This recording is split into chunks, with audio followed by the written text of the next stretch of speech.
Survival horror to me is a fascinating genre, even if it falls in the same range as action-adventure RPGs for how vague it gets, but because of how it treats horror conceptually. You see, a lot of horror boils down to an unkillable monster, in a game of avoidance where one touch means death. And personally, I think there's value in a binary victory system, and yes, I could take a step back and recognize, if a monster has me in its claws, I'm probably going to die.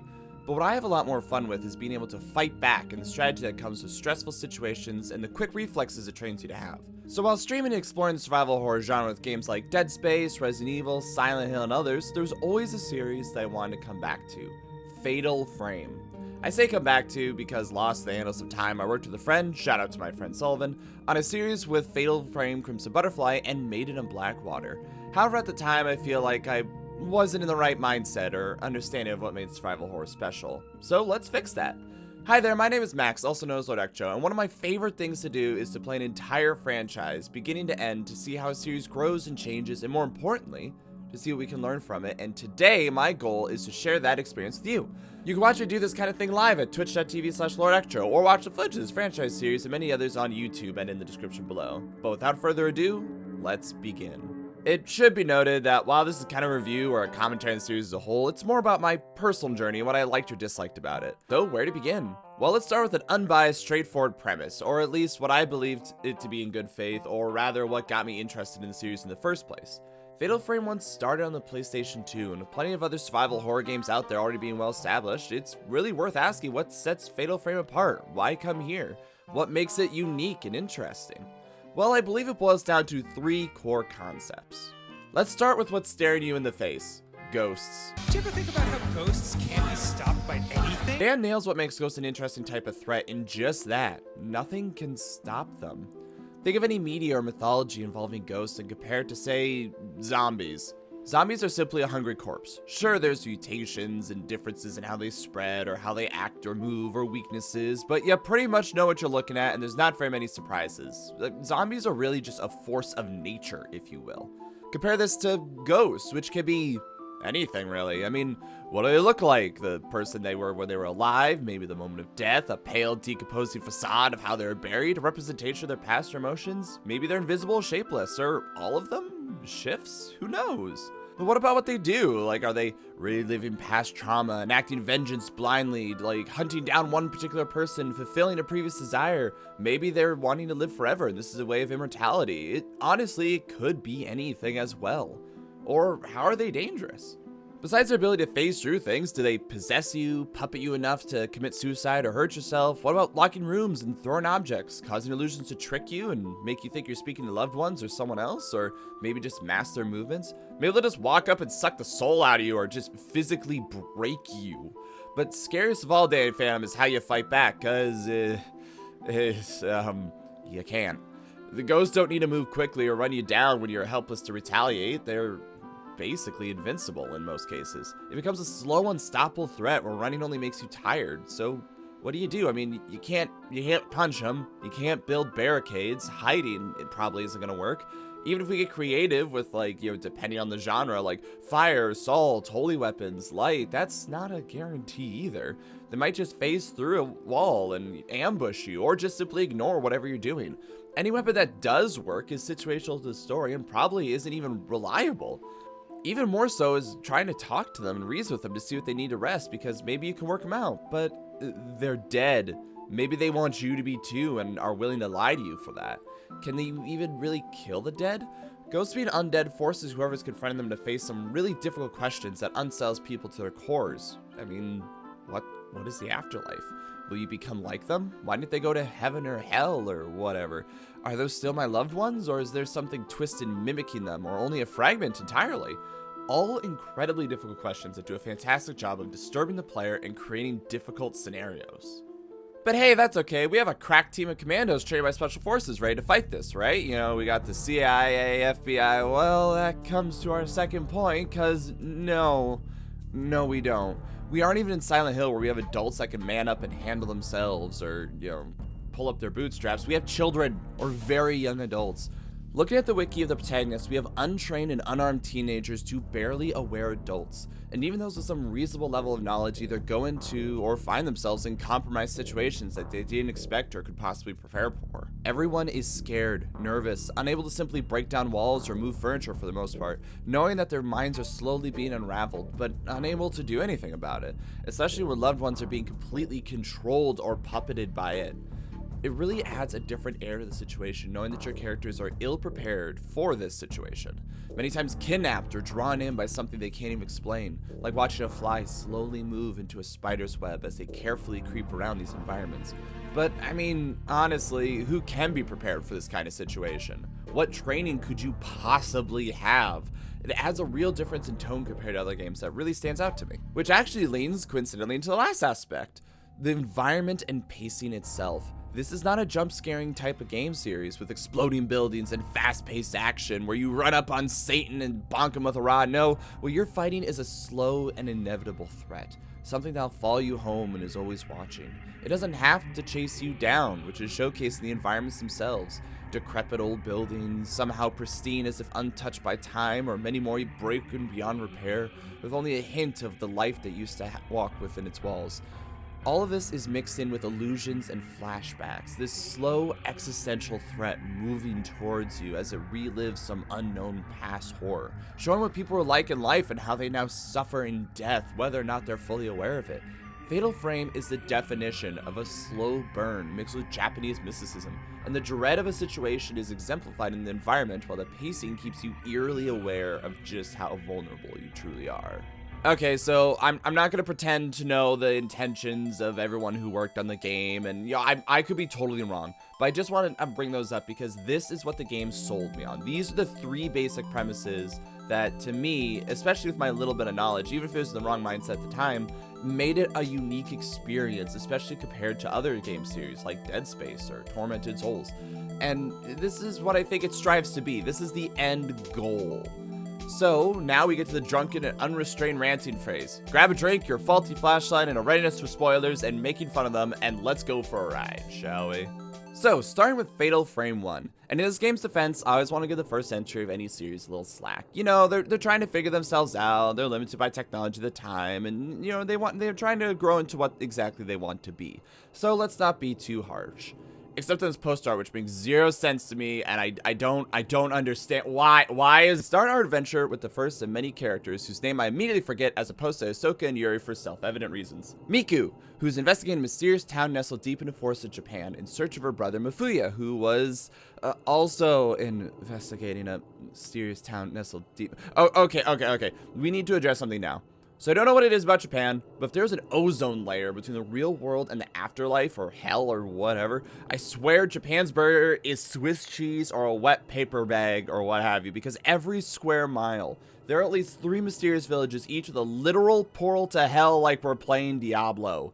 And it's not even like a fun portal to hell where they're trying to like bring back their master or use it as an energy source for your toaster, or they're trying to like summon demons and gain otherworldly power. No, it's just portal to hell. They are just portals to hell that are just quite literally everyone's problem. And they're just everywhere, alright? But anyways, as you look for your brother Mosca, you slowly realize that the village has fallen victim to an unknown force. Seeing the memories and remnants of those who lived there now lashing out in tormented rage and reading various logs, you quickly realize that this horrible fate occurred because of a sacred ritual gone wrong. So what the village did is every Thursday or 10 years or whatever, the families got together with their babies, and the baby with the cutest laugh is chosen and immediately shoved in a closet for the next 10 years. This child is prepared for the ritual by being secluded from the world and losing all attachment to the material realm itself. Why? Because Stockholm Syndrome is next to godliness or some shit. That's why. But it gets better with the demon tag and binding ritual. Which, yeah, there's gonna just get used to it. There being a lot of rituals. All right, this is a theme. What you do is you grab a bunch of kids, find the winner of the previous blinding ritual, not binding, blinding, and they all sing a song around her until it's time for the blinded, this one, to pick someone based on their singing. This new child is picked and then made to wear the blinding mask, which is quite literally a mask with 2 fucking spikes designed to gouge out the eyes. The idea is the previous winner should be able to sniff out whoever is the least spiritually aware. They're chosen, and then their blood on the mask is used to open the main chamber of the actual sacrifice. Why Why is a lack of spiritual awareness able to sniff out other people's lack of spirit? Why does this door need blood that is why? Anyways, Harry Potter in the cupboard that we introduced prepared for 10 years and eventually brought to a secret ritual, which is accessed actually by that whole stabbing business, where she would stand in the moonlight to purify herself. Everyone else but the girl and the priest would hide away like it's a Passover. The priest grabbed the now bloody blinding mask, opened the door to the demon mouth, take the child down to the abyss where they tie her up with laceration ropes. Yeah, I didn't misspeak, by the way. The door to the demon mouth where they tie her up with laceration ropes. What, Barb, what the fuck? Yes, they put her on a table and they stretch her out with cranks until she is torn limb from limb through these laceration ropes. I can't emphasize that enough. These ropes are then taken to be tied across the Hell Gate. Yes, this rock right here is the gate to hell. In order to keep that shit shut, these things are tied on. That's it. That's the freaky ritual. So apparently the blood of someone isolated and, you know, horribly sad but disattached from the world and then ripped apart limb from limb with barbed wire or whatever, that keeps this shit shut. That's the freaky ritual, and that's the plot of the freaking game. So, yeah, blood and effectively the spirit of this poor brainwashed girl used to keep little hell closed, and sat on this village developed this method to solve this problem on their own. How? Why is this an issue? Who came up with this? Who discovered this? What was the experimental process? Like, how long did this take? What even happens if hell stays open? Like, why can't we just get the Catholic priest with the 38 pressed by the Pope? Literally, it does not come up, and I defy you to show me where it does. Alright, but look, as you navigate through this area, you might be asking, you know, why has it gone bad now? I mean, this doesn't seem like a difficult ritual to maintain, right? The wrath of God, as they clearly deserve? It's actually quite simpler than that, really.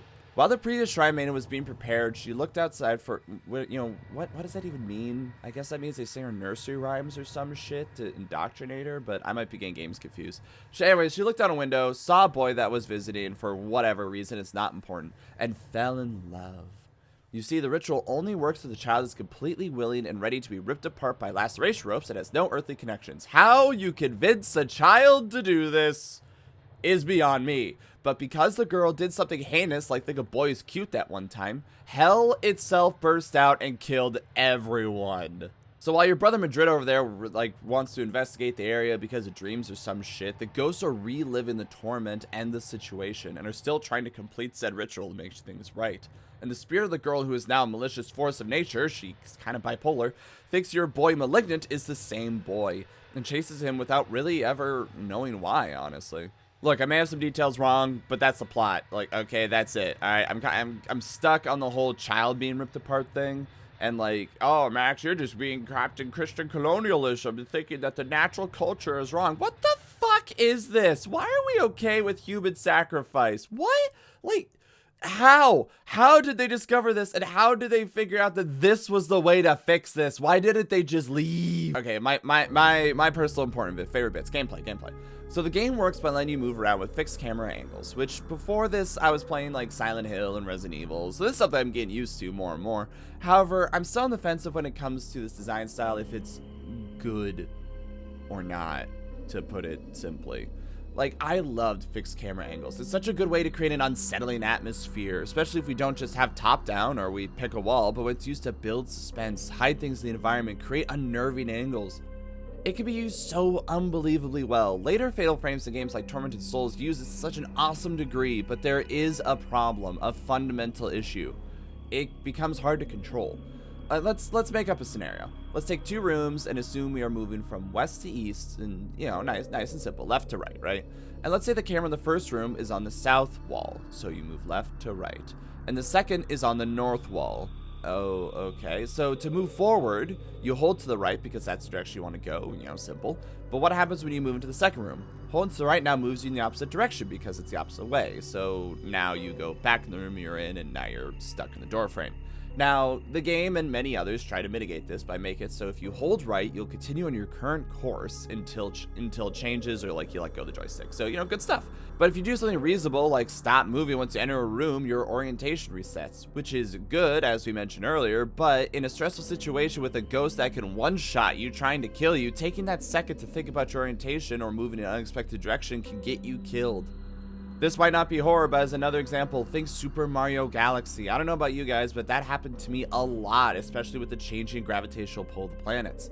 Okay, now games like Resident Evil and Silent Hill try to mitigate this with something that we all know of, tank controls. The idea is that holding forward will always move your character forward according to their orientation, not the camera's. So it might take some learning to work with, but there is then theoretically no confusion. If you move forward, you will always move forward in accordance to your character. Now, we might have problems with turning unless you're okay with moving like a race car or standing in one spot, but hey, that's okay because a lot of these games have a nice 180 turn button so you can hightail it when needed, and a very healthy and forgiving auto aim since you don't have the accuracy of, say, a third or first person camera. Or, you know, they let you be a cute little crocodile and you get to collect furry things, and honestly, like, how can life get better than this? Here's the problem, Fatal Frame doesn't do this. It has fixed cameras and doesn't get to be in more third person until the 4th or 5th games. So while this does add to some suspense and there's a lot of interesting ways to utilize these cameras, it also gets really annoying and confusing at times depending on what you are looking for, because it can be really easy to miss things or flub the controls or just kind of feel like you're floundering, or things that shouldn't be difficult suddenly feel like they're difficult, especially under stressful situations. And not to mention, it is difficult to quickly turn still. But, I mean, you get the 180, but it's... Oh boy. Alright, now that's how you play normally, assuming nothing is going wrong. You can open doors and walk around, and you have... Oh, God. This pathetic little run. Look, have you ever tried to chase down children? Children do not move this slowly. Like, I know I mentioned this before. This game is slow paced, and that running is pointless. But shit, the walk speed, it is abysmal. You definitely feel that as the game goes, especially when it's time to earn credits towards your journalism degree. So at any time you can hit a button to bring up your camera, changing the game to a first-person shooter with relatively slower movement, but you can look around freely. So, you know, that's nice, and you can take pictures. However, you do realize that means the choice for the fixed cameras and how the controls are entirely intentional for sake of the atmosphere. So you might have that weird nagging feeling in the back of your head, but you know, this could help you look around the environment for details and stuff. Because you see, as you travel doors, they become, well, locked because of the ghost's influence and as they're cornering you. However, this weird little aura sometimes shows up. So what does it mean? Well, this isn't an ordinary camera. This is the camera obscura. Your brother Mayonnaise had it for some reason. It's rumored to be able to expose the unseen, which means whenever you see this weird aura, you can take a picture of it to see a related location or memory, all of which effectively work as keys to open the doors. So yeah, we have our loop. Explore an area, find something that's locked as you're going towards a goal, look at the aura or find a normal key, find the ghost that is the key, get your soul sucked out, and you know, Bob's your uncle. Wait, what? So while exploring or defending some kind of objective or whatever, the heartbeat turns on and scary sounds start happening. It's time to fight a ghost through the power of selfies. Yep, that's all you have to do. Take pictures of them with your grandma's Kodak. While there are a multitude of different ghosts, each with their own style, at their core, what they all try to do is ambush you, using the walls or environment or simply turning invisible to hide and slowly move towards you in an attempt to give you shake a baby syndrome. Some ghosts just move forward, some dash, some only show up behind you, some fire projectiles that I don't understand, come from the floor, create illusions, a lot of abilities that ultimately don't make the biggest difference because of this fucker right here.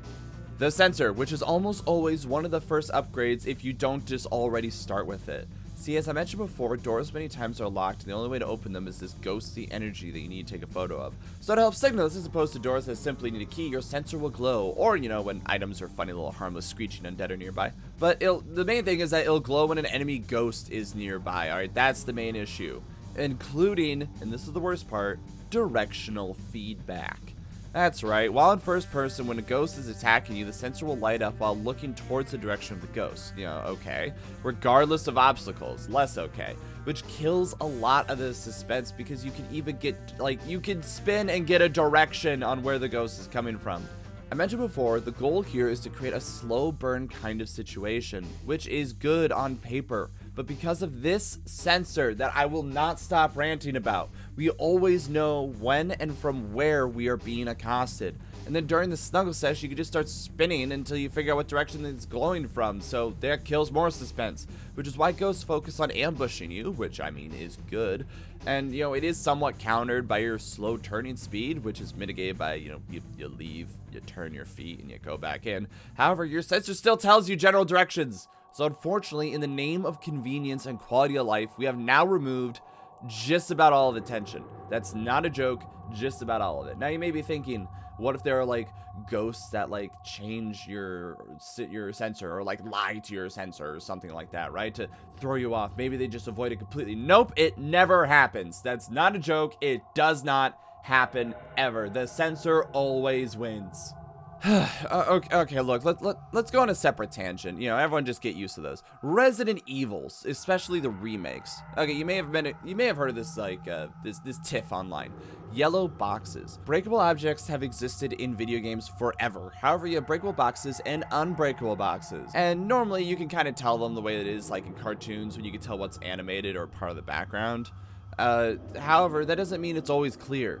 And many times, and I know everyone has done this, it can't just be me. How many times have you guys messed up a puzzle or messed up something because you didn't realize a box was breakable or movable? But why is this a problem? Why is this like an important thing to bring up? Well, in real life, everything is flammable with enough effort. So there's never a question of if a box is breakable or not. So the game showing us what is interactable or not is breaking immersion. Now, this is most evident along a similar discussion about climbable environment pieces and if or how they should be marked. Because the exact same way, we have all tried to grab onto something we weren't supposed to, and died as a result, and got promptly annoyed. But here's the issue. When the game shows us the exact places we can grab, it turns into a walking simulator. It's no longer a puzzle. Jumpy puzzles aren't a puzzle when you can just keep going towards the thing that's colored and following it. Kind of logic to games like The Witcher with its, Witcher Eagle vision. You stop looking for actual real context clues and focus on whatever is lit up. So going back to boxes, are you really looking around the environment to see if you can find loot or what tools you can use? Or are you just looking for yellow boxes or what, glowing items with lights above them? Unfortunately, while I complain about this, there isn't really a good answer to the problem. Because, well, depending on the game, you may have time to look around and experiment, or you might not. It may be more convenient and better for the pace to have everything immediately obvious and glowing, or maybe it makes the game almost too hand-holdy. We can work on this by making things more physics-based or doing things like declaring everything can be climbed on or broken, but that takes like a lot of extra work and also can potentially create a lot of, busy work and unnecessary code and bloat of design. I mean, like, think of Dark Souls, right? Where there are structures filled with hundreds of breakable items, hundreds of things that you can roll through, and it's a delight, but if we're talking about a purely practical standpoint, only one and many times none actually contain an item. So is this an improvement? Is this the right way to go? It's hard to say. If I had to take a personal stance, I prefer more things to be interactable than not, and more things breakable or movable than not. But I also recognize I'm a hypocrite because I play many games where I felt like I was wasting my time looking for scraps and just wanting to keep moving. So while I don't have the best answer here, it is an interesting discussion point to bring up about this, because you wouldn't think whether or not something like that is marked or not boils down to pacing, ease of access, and quality of life of the game. How much time are you going to spend faffing about? But it really does go hand in hand. If the goal here is speed and to move quickly and efficiently because of either some kind of oncoming threat or some kind of like arbitrary time limit, then you want them to be as obvious and visual as possible so you can hit them and move. But if the goal is for a slow, atmospheric, thoughtful experience, maybe you don't want that. Maybe you do want to play Metroid and you want to hit absolutely everything with missiles to find secrets. It's just different styles of games. Okay, so what does any of this have to do with Fatal Frame, right? Why am I bringing this up? It's the damn sensor again. I'm not going to stop talking about it. Since it goes off whenever a ghost is nearby, you are literally never surprised. Ever. I want to give this game all sorts of fair credit. Okay, there's so much of this game series that I stand for and I love and I want to support and I want to see more of. The goal is a slow build-up of fear and knowing that you are never safe, except because of this fucking sensor. You know when you are safe and unsafe. And it's just annoying. It's just incredibly annoying. And yeah, sure, it's nice to know when there's a ghost to take a picture of and where items and stuff are. Sure, there's a, like I said with the boxes, there's a convenience aspect to it. However, it took away something that's incredibly important to all horror games ever: tension. There's no freaking tension. And spoilers, this is consistent across all of the games, and it makes me rant a lot, and I'm sorry. Like, look, if they had this only go off for like hidden items, spiritual locks, their keys, stuff like that, and maybe a real vague general sense, like, oh, somewhere in the nearest square mile or something, I don't know. Or like maybe only the ghosts that you absolutely need to know about to know your current direction, maybe it'd be fine, all right? Maybe it'd be okay. But the moment a ghost is around, like, just turn that shit off. Disable it. Put it on the fritz. I don't know. Make TV static or something. Or radio static. I can't describe how much this took me out of the experience and how much it just robbed the game of its full potential. I'm sorry. What are we talking about? Combat? Another aspect of the combat that is important is as the games went on, your position of the camera becomes more and more important. Especially in Blackwater. But, you know, we'll get there. You see, you don't want to just take a picture of the ghost. You want as much of the ghost in frame as possible. Some games represent this by having like little mini spirits or shards, once again made in Blackwater, but a lot of it is also by keeping the ghost in sight and waiting for the last possible second. This is simultaneously also a great and horrible mechanic. Once again, let's talk about pacing. You move slow all the way here, and you're turning in the camera slow. But that's okay, because the ghost moves slowly as well. Remember, the goal here isn't to be a twitchy first-person Call of Duty man shooter, but to make you feel fear. But we effectively know where the ghost is at all times, until they start introducing bullshit ones that punish you for adhering to the pace of the game and moving slowly by going at your feet. But hey, you know what? Good stuff for utilizing a 3D space. I appreciate it. But because of the pacing, it just feels extremely frustrating. Your goal is to keep them in frame for as long as possible to charge up this meter here, which will make it so that you hit them harder when you do take a picture. However, this slows down the game because you're basically just staring at them and hoping that they don't disappear and reappear as they approach you.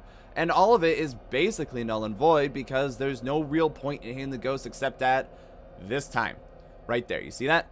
See that thing right there? That's an alarm that basically tells you when a ghost is just about to hit you. A parry window, if you will. So yes, you'll be staring at them, hoping they don't just disappear, wasting all of that potential time, and just wait until they hit you and then hit them with a full powered counter, which acts as if the meter is completely full. Rinse and repeat. On a funny sidebar, my first instinct was to always back up to give myself more room. You know, they take more time as they walk towards you. You know, try to get them. Maybe they try to slap me, but like, you know, it's from the front so I could respond, right? Turns out a lot of the ghosts, if you walk into them, they get shy and panic. And either attack early, which you can mentally prepare for and hit them with that counter, or disappear and reappear. The idea of the ghost being shy is just hilarious. But back on track, the other issue with the counter is that, just like the sensor, you know when you're actually in danger. Now, yes, the counter thing does require you to be facing them for it to work, but thanks to the sensor, that's not a problem. See how this is pulling everything apart? This is another nail in the coffin for tension non-existing. But like, look, it's just a shame. It really is just an absolute shame. This focus on staring at them for longer periods of time gets you more acquainted with them, gets you more used to them, and ultimately, it just takes away a lot of the fear. They're not this quick darting thing. They're not this weird threat that appears like right when it's too late. You get used to them. You get acquainted with them. You're encouraged to stare at them for long periods of time, and it's not... I mean, we've all played horror games where, like, the moment you actually see what's trying to kill you, it's not that bad. The whole point is because you can't see what it is trying to kill you. That's what makes it scary. Okay. Back to the story. I had to do a deep dive into the base mechanics because, I mean, it's the first game and we're going to be referencing it a lot. You can see basically how it works. Go through the area, get the keys, take pictures, call it a day, right? And we're going to be building on that as the games go on. But now we get back to the story. So what about our bro Madagascar? Well, yeah, we move the environment, seeing these funny visions of ghosts that guide us and are meant to look freaky. Without realizing it, we follow perfectly in Moriarty's footsteps as we learn more about what happened. Like this broken neck lady who's genuinely horrified. In the process, we see a girl in a white kimono who seems to be wanting to help and guide us. We find the creepy stabbing mask and the piece of holy mirror. Thankfully, we don't actually have to stab it into anyone.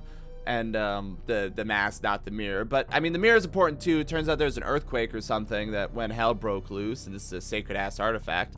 And you know, once again, as a reminder, the girl fell in love and destroyed everything. But hey, you know, we find the piece of this artifact. It's nice. Fight the screaming, flaily one-shot ghost and make it down to the demon pit or whatever, and eventually to the rock where the previous sacrifice was still held, where we find Macho Man. Turns out the spirit of the girl in the white kimono represented two sides of the previously sacrificed girl. The malice-filled side was the one-shot ghost that kept running around and screaming and instantly killing us, but only in certain rooms. And the smaller cute one here was the good one that actually wanted to help us, and who thought Mario was the boy she fell in love with. Part of me kind of wishes it was the other way around, that like the little girl was the one that was like super powerful trying to kill you. But anyways, we finally make it down, but our camera breaks in the process as we're spooked, revealing the last piece of the mirror. Okay, so this camera was an heirloom that had a quarter of the mirror in it, right? So the mirror must have already broke, but everyone died because of the ghosts. So someone had the foresight to only grab one piece of the mirror instead of all four pieces, and then used it as a lens for a camera. But like, was this someone who came later and looted and left without solving the problem? Like, how? Oh, questions. But whatever, like, you don't even need super glue. Just lick it a little bit and it sticks back together. And we find our brother, who decides at his final moments, with the girl hanging on the rock. Yes, apparently the ropes were tied fully over, but the spirit of the girl is tied to the rock. Whatever. I mean, this girl's our guy, but she's also the final boss that we just kind of like slapped the shit out of just like a little bit ago, because the game decided to contextually decide whether or not we can kill it. There's no point in explaining it whatsoever. Her darkness has been removed or something, and she'll hold off the demon gate for good, forever, and not just for 10 years. We thank her for her service and run out, but as we try mosing the gown over there, decides to stay behind to comfort her and be with her, which I thought the point was that she wasn't attached to the world, but I mean, she needed to be without love. So is love stronger than whatever the spiritual stuff was with being torn apart was? Do we need to brainwash children to fall in love with each other and then use their innocence to sacrifice them both together with the barbed wire? Look, I'm probably missing a few aspects, and we could have documentaries probably on the mysticism of Japan and how this applies, but I don't know what it is, and it's not important, because he sends us off and we tearfully but dutifully leave, accomplishing nothing and ending the game effectively. I mean, the hell portal is closed. Hopefully they don't need to renew their subscription. Maybe. Well, okay, that is unless you play on nightmare difficulty. Yeah, so there's a secret ending with Martini, which isn't canon, but it doesn't matter. Basically, in that last final moment, you declare the most important of adages, bros before hoes, and you both leave. Except the girl is there, but she holds her heart, like her love with her, so it still counts. And I'm really worried about that subscription shit. But this happens like 5 other times, and the game never worries about having to repeat the ritual. So, mission accomplished. Have some prog rock. Damn, I love prog rock. Why does it every horror game end in prog rock? Now, okay, I recognize I basically just went into the story, and you may be asking, what about all the build-up, all the work to get there, all the process, the puzzles? I mean, it's already been described. Quite literally every level involves seeing ghosts and that generally guide you, but you can shoot anyway because it's funny, or being spooked by other passive ghosts, finding doors that need to be opened, and exploring either in the direction of keys, the direction of puzzles, or in the direction of other ghosts you have to fight to unlock the doors, and then get said keys. Then you continue to explore after that. Rinse and repeat.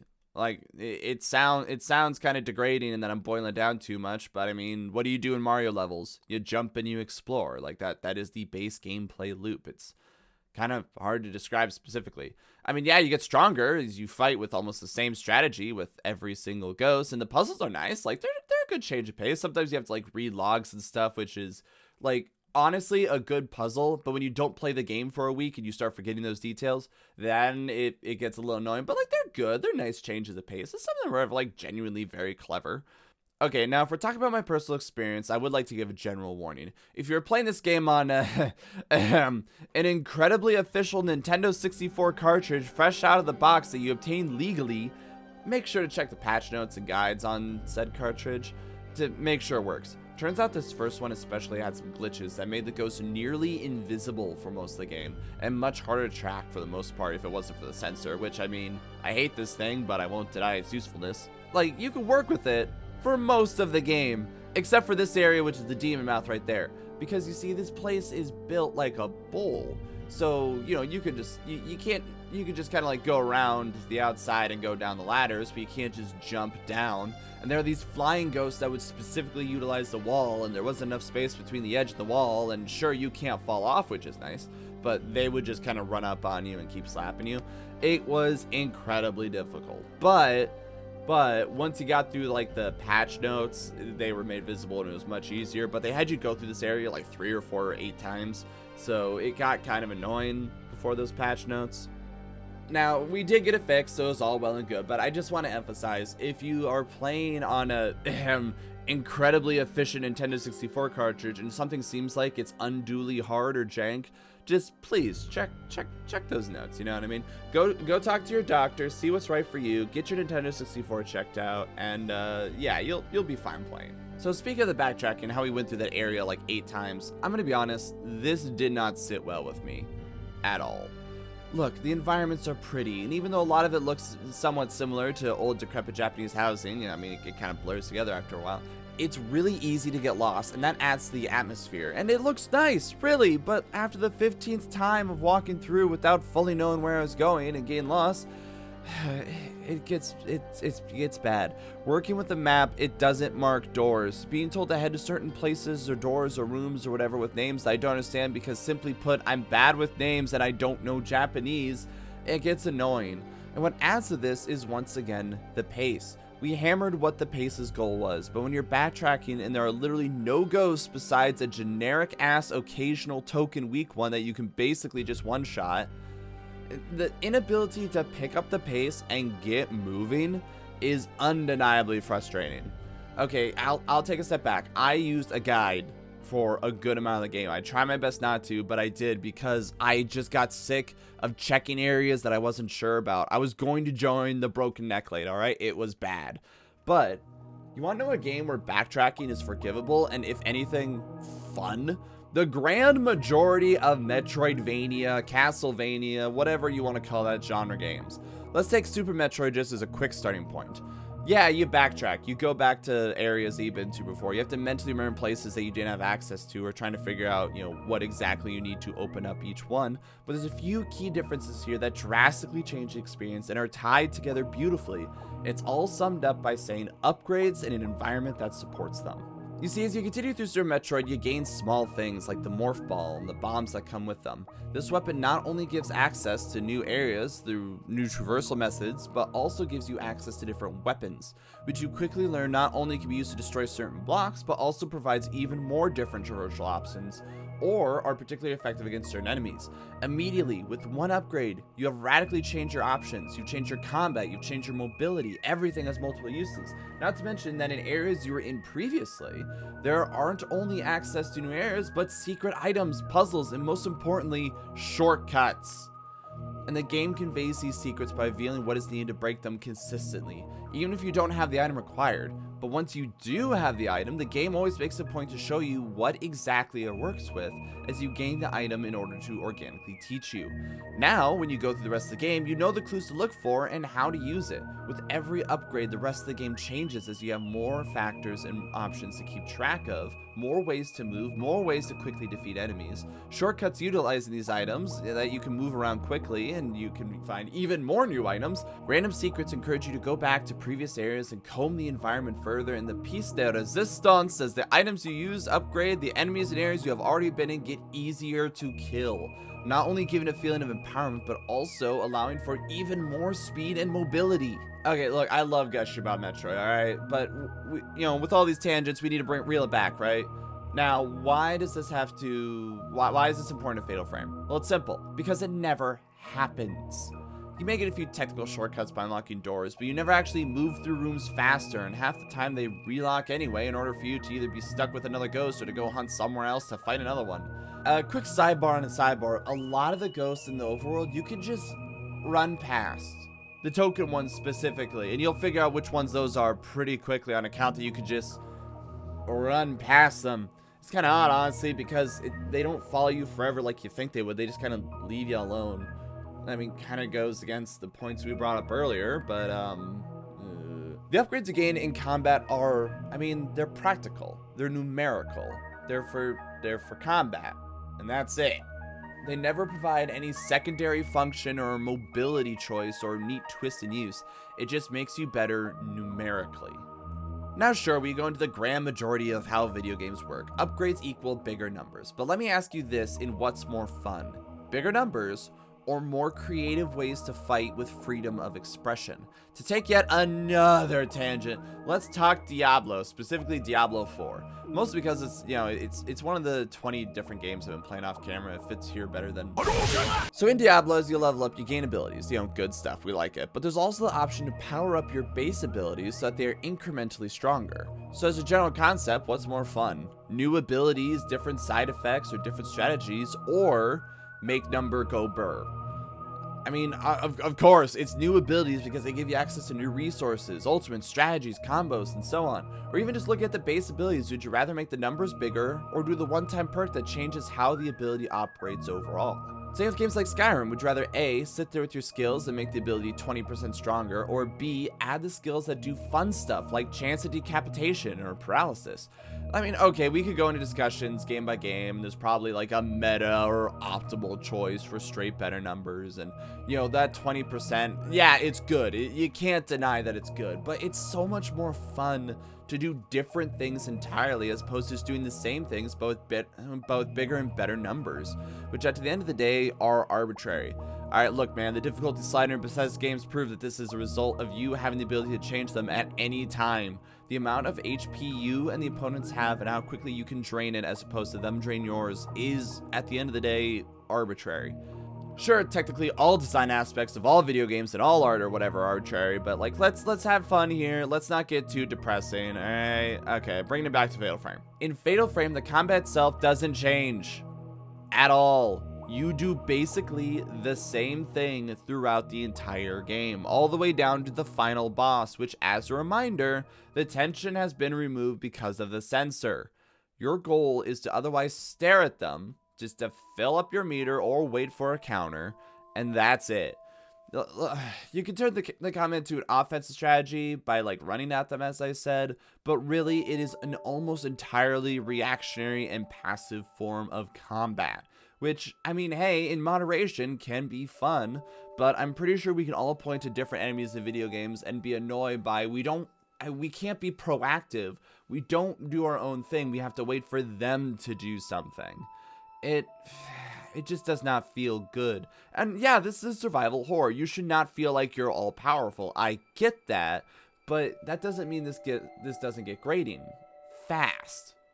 Okay, so I'll be honest, I probably sound like I'm really down on this first Fatal Frame game, and that's because, well, I am.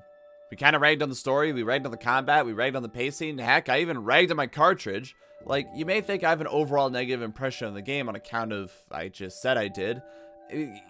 Yeah, but we gotta remember, this is the first entry of the series. It's new, it's unique, it's working uncharted ground, and it needs time to grow. And as much as I might be down on this, like, look, there are positives here, okay? The last thing I want is for someone to say that I'm being a negative Nancy. So, let's talk positives. The environments here and the subtle storytelling is awesome. It feels decrepit and ancient, abandoned and foreboding, and the sound effects and music of the environment, not to mention your girl Pikachu's here quiet breathing, is awesome. The way the furniture or different things are arranged, you can kind of put together lives or events or what happened. Seeing the ghosts in the environments can be really, honestly creepy. Not to mention, a lot of the ghost designs are really unsettling, and especially when you get close-up pictures of them. The concepts and memories you see give an air of ancient occultism. There's a lot of thematic goodness here. I don't want to ignore that for a second. It's really good.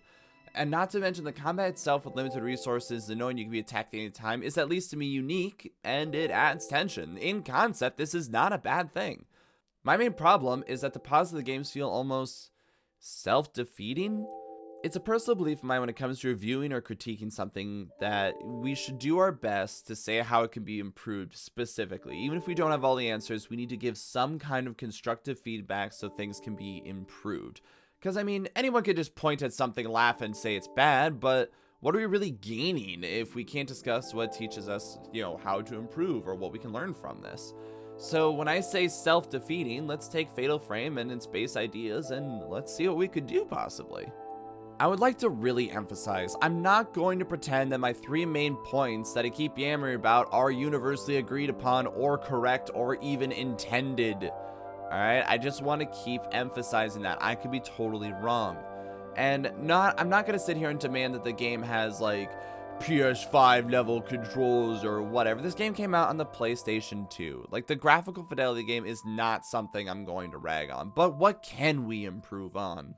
The first step I think would have been is to overhaul the sensor and counter mechanic, as I've been talking about. Have it only glow when there are items or passive ghosts that are integral to the plot to give direction, or in general facilities when there's a ghost keeping a door locked. The counter itself needs to be much less telegraphed and with a tighter window. I can understand if there's still some kind of visual indicator, but honestly, I feel like there shouldn't be, and if there wasn't, I wouldn't mind. Or we could even have an upgrade like a camera flash, maybe, that acts like a shield or a stun to add like a little more depth to combat. But once again, tight windows and make it hard to use. Next, I know it's in the theming for the combat to be slow, but I promise you on my hands and knees, it would not kill the vibe of the game if the speed was increased. We could lock it to an upgrade or slowly increase the speed by chapter to reference you getting more used to the ghosts themselves and getting more confident in your abilities and skills, because as it stands, you're just about as scared of the ghosts in the beginning as you are at the end. With increasing the speed of movement overall, we could then increase the speed of the ghosts, which could be justified by over time their influence is also being increased as the whole of Tehel gets bigger. And with that in mind, we could then change the combat style of the ghosts, make them act as overwhelming forces, starting ambushes, turning invisible or invisible at will. That alone opens up a lot of options. But let's go further. We could have ghosts use telekinesis to throw objects or hide behind them. We could have ghosts that have projectiles that actually make sense and have real hitboxes.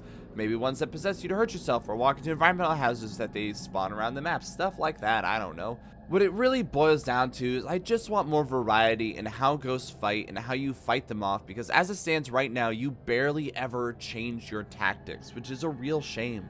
Similarly, with increased move speed, it would make the backtracking much more bearable, but still having some kind of indicator on the map or a more easily accessible way to look for the hint of the key would have also been greatly beneficial. The environment itself is used well, but after a while feels static and, well, lifeless, ironically, or unironically. So, like, what can we do to change that? Like, as much as we want the place to feel dead and decrepit, we don't want the place to feel dead and decrepit. Welcome to the undead. So, what if ghosts were always present?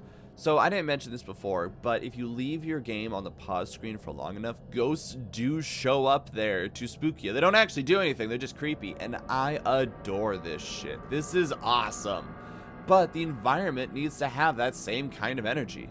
We could have objects move in the distance, howling that is mistaken for wind, ghosts in the distance approaching, illusions or voices that would appear, fake items that are traps, or even just a ghost waiting in various places with visual audio clues to show that they are nearby.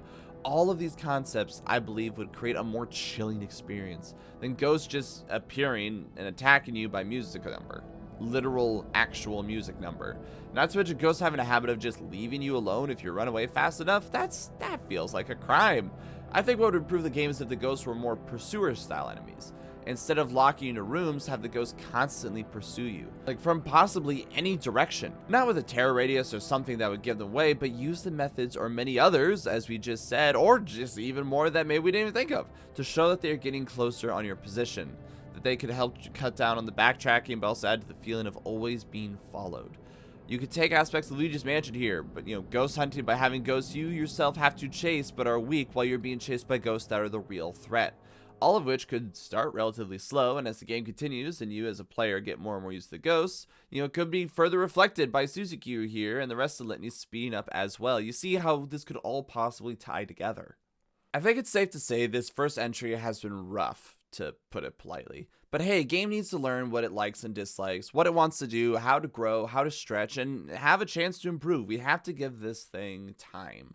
And without a doubt, you could see the potential here, the heights it would someday reach, and it was very interesting on a historical level. Even if I was relieved once it was over, because now it's time for the one everyone raves about, Fatal Frame 2, Crimson Butterflies. Our story here starts with Mio and Mayu, who I will tell you right now, I got confused endlessly. I mean, look at them, they are literal twins. It's easy to get them confused, and writing this and brushing up on the plot to make sure I wasn't completely lying to you guys, I had to constantly double check who was who. But luckily for me, this artwork has a camera in it, so this is us versus Mayu, who's in various states of distress. Our story begins with Mio Mayu walking around a forest that they used to play in as chillins, which is surprisingly pleasant considering Gimpy over there had an accident once and left her with a permanently bad knee, which we still feel bad about. But as they're reminiscing about those fun times, Mayu takes a Waku in the Wei side and disappears, chasing an ethereal butterfly. Hey, look at that. Following her ADHD rattled sister, Mia tries to stop her, only to find herself in a sudden dark and mysterious forest that quickly comes upon a cemetery and worse, an entire village. Yep, it's another one of these bitches. The sisters rejoin, but Mayu insists on looking around for a little bit, as the village definitely wasn't here during their childhood and might have a Mickey D's. And as they explore one of the abandoned houses, they find a ruined estate and a strange camera, only learning enough about it before being attacked by a shrieking woman, who after being defeated, Girly here learned was attacked by her boyfriend, while a young girl in a white kimono covered in blood laughs, an act of twisted madness spurred by something currently unknown. Upon waking up safely, our favorite entomologist is gone, and it's our mission to find her and get out while navigating what seems to be a village trapped in a repeating endless nightmare, whisked away into the spirit realm itself. Now, you may have noticed something in the description here. Mostly that compared to the first game, there's a lot more going on already and less places to make jokes. I'll find a few more. And the best part is it gets better as I get confused on which girl is who. As we wake up, we catch a glimpse of sister of ours apologizing and leaving while muttering to herself. And then the game does something I absolutely adore. It gives us control of Possessed to Be. She has no weapons and follows the path of butterflies and fades out. We reawaken with protagonist girl, and we try to follow the path set out for us. The door locks. But luckily for us, the butterflies guide us to a child locked in a cage named Mitsuki, who oddly enough refers to us as Yai, and explains that they are going to begin the ritual with Sai soon, and explains how to get the keys to work on our escape. Now you may be asking, who's Sai? Yai, are they a ghost or another victim? This aspect of it is what I think helps Crimson Butterfly shine so well. See, before in Fair Form 1, we only caught glimpses of our brother Miranda wilding off. Maybe snippets of journal entries or faint visions, or we see him in the distance, but for the most part, he might as well have been dead from the start because we never actually experienced anything that happened to him. But in this game, we are in contact with Lepidoptera Supreme over here regularly. During various parts of the game as we are looking for her, we are given control of her, hearing and seeing different things than our actual homegirl does. Not to mention journal entries as well, both giving different angles on the descent into madness itself. It's one thing to be told mind warping shit is happening, but it's another thing to see it in all of its subtleties, and it serves as a much more complete way of showing us where to go, what is going on, and it's awesome, okay? It's just really good. You get directions on where to go, you get storytelling, you get a gameplay segment, it's awesome. Not to mention our boy Itsuki over here, he is one of the few things that we find that is not suffering or malicious in nature, and if ever we go back to him, he gives us hints. He actually gives us tips and stuff instead of trying to murder us. How great is that? So we begin to navigate the area in order to find the keys to the first gate and also to figure out what in the world's going on. And we find ghosts lashing out in pain, but weirdly enough also preparing for something, talking or referencing some kind of sacrifice that needs to be done, or that these sacrifices returned. This becomes increasingly concerning because, I mean, I like breathing, honestly, and if those laceration ropes are from earlier or anything to indicate, this can't possibly be good. But it gets worse. We find something else truly disturbing. Okay, look, I know this is on the PlayStation 2, and you guys are gonna tell me, these are horrible graphics, I can't stand it. If I see a single pixel, I'll just start crying. Screw you. This scene is freaky as shit. It's completely unsettling. You find yourself in a room filled with corpses, blood covering the walls, and that damn laughing girl. As she continues to laugh maniacally, a spirit appears. Something large and ethereal with blades and ropes. Ah, shit, there they are, coming out of it. And it begins its chase of you as she laughs maniacally. Okay, fine, you leave the room and he doesn't follow, but like, damn it, it's really scary. It's cool, and yeah, it's another insta-kill ghost, but it's a very well done scene, alright? Screw you guys. Generally speaking, I'm not a fan of anything in games that are like one-hit knockouts, as we talked about before, so especially weirdly being locked in this room, it is kind of annoying. Once again, I recognize it's realistic or logical that I'm probably going to die, but it's just a pace killer to me, especially with this ghost that only exists in a handful of rooms. But hey, the thematics and the like are on point, and unfortunately, one-hit knockout ghosts are something that are arbitrary, and, you know, they're gonna be here forever, alright? It doesn't stop, so I need to stop complaining about it. Back on track, something else interesting compared to other games where your goal is to find and save someone, you actually do reunite with icy dead people a lot. And you try to convince her to leave a lot, and you actually like make some good progress, quite often. However, we fall for things like the impossible trap. An easily lockable room with something we need at the far end of it that we can't fit into, but our sister can. As a sidebar though, I love these segments where the sisters are actually together. Hearing her mumble and speak ominously was awesome, and it just added to the tone and like the depths of madness you could see her going into as you're trying to get her out. Also, while she is effectively an escort mission, the ghosts only occasionally go for her, and when they do, it's honestly a benefit because you could really easily just knock the shit out of them whenever they try to grab her. But anyways, we get locked up and the game continues. A cat and mouse scenario of trying to find Miss MacGuffin and us occasionally driving her as she seems to be quickly approaching the abyss. The literal, actual abyss. Calling out to unknown figures that we learn about through more visions and journal entries, and, well, let's break these down, shall we? So remember I mentioned the ozone layer might as well be Swiss cheese? Well, it's even more Swiss cheese over here. This is another village with an opening to hell that needs to be properly appeased. However, the ritual here is much more lenient and open in nature, so I appreciate that. See, instead of taking a child and indoctrinating them over how many years, all we need here is, well, a set of twins. For whatever reason, twins are a lot more common here because everyone is a goat or something, and twins represent a soul split into two. Hell Daddy, on the other hand, doesn't believe in fractions, and once every 10 years or whatever arbitrary number, two twins need to be brought together to the slab by the hole in the abyss, and one has to strangle the other. Do that and toss the baby in the food disposal and a beautiful butterfly pops out. Blesses the remaining twin, and then makes Hell and the rest of the village happy as a result. The remaining twin is dubbed the Remaining on account of their white hair that they get usually as a result of extreme shock or trauma on account of, you know, strangling their sibling. And then everyone chills out for 10 years or so. Oh, and don't worry, the twins don't necessarily need to be any specific age or anything because they explicitly said the priests are allowed to help if they don't understand what murder is or are too weak to do it themselves. So our boy Itsuki was actually part of a previous Crimson ritual in the past on account of the white hair which he got for killing his twin brother with his bare hands. However, their ritual didn't pan out. You see, each twin lives in two separate houses with these fancy bridges connecting them. And while they're trying to prepare for the ritual to happen, they can still see and talk to people, including each other, which I'm sure was meant to help morale and stop the whole weeping and wailing from being isolated in a closet kind of a thing. However, when these two killed each other specifically, there was an odd issue. You see, they had so much brotherly love for each other that on a spiritual level, they were considered the same person. Yeah, like they refused. So theoretically, when one twin killed the other, their souls became one instead of going down into hell with the demons of chaos to eat or whatever. However, since the brothers loved each other and accepted what would have to be done because it's still getting stressed enough to Itsuki still has white hair out of solidarity, the chaos gods didn't get anything to eat? I'm not 100% clear if that's like a separate energy or if it directly feeds off of suffering because it turns out this isn't the first time the sacrifice here screwed up. So a year later, they have a supplementary ritual called the Cutting Ritual, which is where they grab the nearest motherfucker, in this case being some poor researcher that happens to have the camera obscura and might have been the one who invented it? And they just proceed to torture the shit out of him until they unceremoniously dump him into the same food disposal unit. But you can't kill him because that's Satan department, so he's still alive as he's being tortured.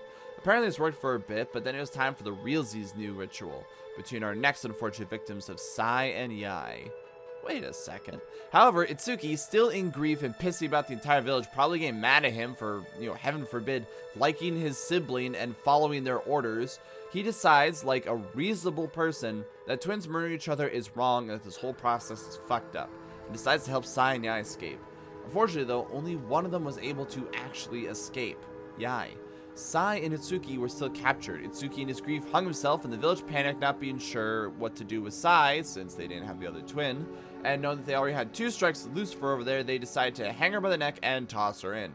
Hopefully the grief of only one of them making it out, not to mention that, only one sibling escapes all the misery there. Hopefully that would suffice, right? Except it didn't. Beelzebub got really pissy and decided to release the Malice, which not only killed everyone, but is essentially hell fully opening up. It upchucked the researcher as the Kusabi, who is the one-hit ghost, and the spirit of Sai, who all proceeded to murder the shit out of absolutely everyone and then strip the village into an unknown space in the Feywild. How that works with the mail service, I don't know. Whew! Lore dump. But let's look at the key differences here between this and the first game. Compared to the original, it's not just one ritual that went wrong, but two, and a side one that all actually ties together rather nicely, since Hades is someone forgiving and believes in a fool me once, shame on you mentality, and along with that is something that initially causes a lot of confusion but makes a great payoff at the end.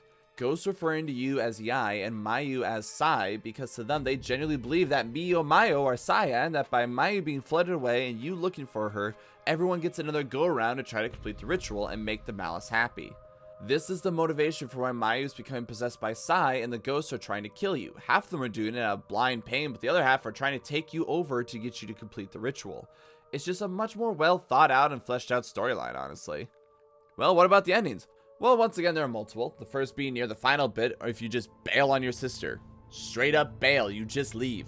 Repeating the cycle, ironically, with now two sisters waiting for their twins to come back, which no, you never will. And it's hilarious. It's considered a dead end, but I love that it's an option. The canon ending, though, is where you manage to get there with all the ghosts dropping a sick beat, hitting their sticks on the ground as you try to save your sister. But she explains that this is the only way to save everyone. Mia reluctantly decides to take kinky stuff a little too far and kills her. Successfully completing the ritual as 50 million butterflies just fly out of Satan's butthole, and Mia realizing the one specifically that is her sister and waking up outside of the village.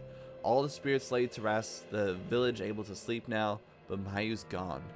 The third one is, once again, annoyingly, only accessible at the hardest difficulty, which you can't play the first time through. You have to beat the game at least once. And as you run to the jam session, they realize Sayo Mayo is getting impatient and just about to jump. Which I don't understand, because Sai was going to grab Mayo and just throw her in, but that's not how the ritual works. Like, would it have worked then? I mean, she's a ghost. She probably knows better. Like, isn't that not part of the I don't understand. But as she's about to do that, you manage to catch her and pull her away, but with Sai still falling. However, in the process, you look into the abyss, because apparently it's not just a hole in the ground. And, you know, it gets a little shy, it gets a little nervous, it blushes a little bit, and looks back into you. Which, once again, I don't think the ritual actually happened. So, I don't understand how this works. But hey, upside downside, you're blind. That's it. That's the downside now. But Mayonnaise here is safe and alive and promises to always be with you. So, you know, that's nice. I mean, I don't understand how it works with the ritual, but it's nice. The last one, which is an Xbox exclusive, which I didn't know this game is out on Xbox, it's found by touching a random ass door, which is related to Yai? I don't know. It's basically the same thing as before with that, like, nightmare ending. Except this time the eye came with you, apologizes to Sai, and releases Mayu. And they both go down into the abyss together. Which honestly makes a lot more sense. And the Sand Sisters both get to escape with their lives intact, unblighted, but with still a gimpy leg. Annoyances at the difficulty and exclusivity of the ending separately, I just want to point out that once again, this mess is so well done. If anything, I'd have to sum the differences here as show versus tell. The first game tells you a bunch of things that don't really display very well or aren't really seen, and it gets more confusing than anything else. But this game, Crimson Butterfly on the other hand, not only explains the ritual multiple times from multiple angles and shows you multiple rituals, but actually puts you in the middle of it, with better use of cutscenes and writing while also letting you play as Mayu or the insights given by Itsuki. Seriously, this game is great. The writing is awesome. I will say there are times where it gets maybe a tad repetitive, but considering the points to show how you're essentially third times to charming it, it makes sense. And it can be easy to lose track of whose ritual is going right or wrong, but I love the story and the payoff it gives at the end. Even if it feels like a little bit of an emotional gut punch, it really represents to me how both of you are possessed and what you went through and the feeling of loss, just as the twins in the rituals before you are also experiencing loss. No doubt, people have written essays on the intricacies of the storytelling in this game, and I would go into those too, except I'm already suspecting myself as being proven a fool, so let me just reiterate, it's well done and there are details that I absolutely adore. But, as I said, some things do genuinely feel repetitive or long. For example, the game introduces a spirit radio. Alright, cool, new mechanic. Sometimes when you down a ghost, they'll leave a cool rock they found on the beach. If you put in the radio, you can listen to their spirit. crackle and scream and cry at you through this box. Okay, yeah, there's interesting tidbits of lore and backgrounds. It's very well done, but you also are locked to a screen here and listening to it, which if you listen to them all, it takes a while, as I can personally tell you. It just takes a while. This is one of many examples of this is very well done, but we've been here for a while. And, oh yeah, that's right, more prog rock. Prog rock? I don't even know if it's prog rock. I love prog rock. This is the best. I loved it when Silent Hill did it. I love it when every game does it. I love it now. Why doesn't every horror game end with this sick of a track in prog rock? Like, come on, it'd be a marked improvement. But with that out of the way, let's talk about gameplay differences introduced here. It's not much, honestly. I mean, for the most part, it is a sequel after all. Like, it's gonna have the same base gameplay. There's nothing wrong with that. But the biggest immediate change is the lens system. Now, not only do you have little upgrades, the spirit what sits to upgrade your camera, but now you have bonus shots. Basically, as you take down ghosts, this little meter here fills up and fuels your lenses. There's a good handful you get over time, like a slow, stop, track, stun, and nothing else matters compared to blast. It's just blast. It's just more damage. There's also zero, which to my understanding is big blast, but it doesn't matter.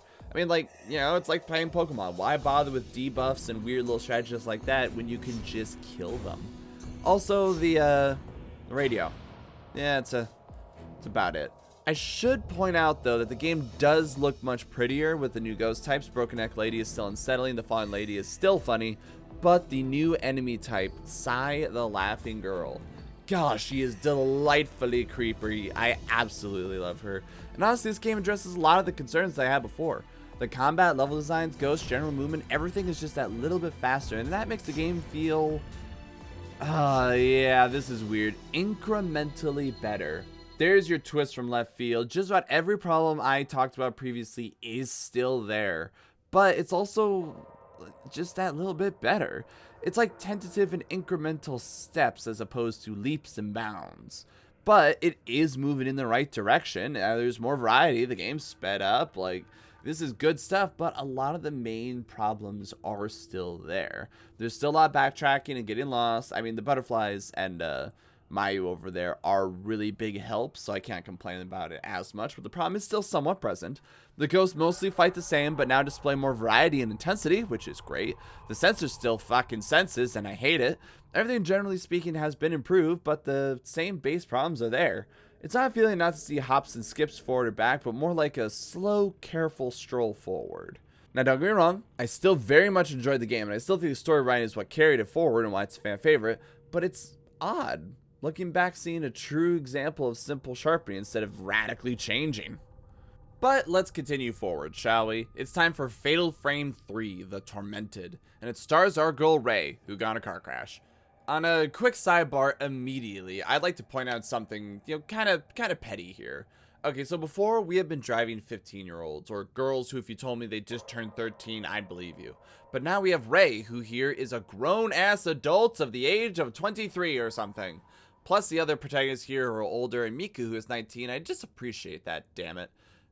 Granted, they still look pretty young, but it makes me feel less weird about the alternate outfits you get as rewards and night patrol over here.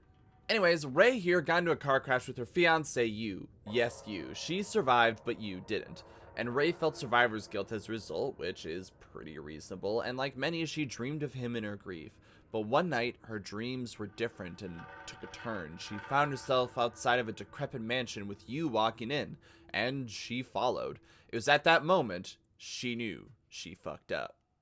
Say it with me now, dear children. Somewhere in Japan, there's another village destined to perform a ritual in order to appease hell that went horribly wrong, and now everyone else is feeling it. The fun difference here, though, is that instead of our players getting whisked away or stumbling upon said village, it's coming to you, DoorDash Nightmares. Long ago, a ritual was developed to appease Satan munchies. Again, there's a lot of different munchies. I don't know what to tell you. And they decided to do this by using the most dangerous tool of all, therapy.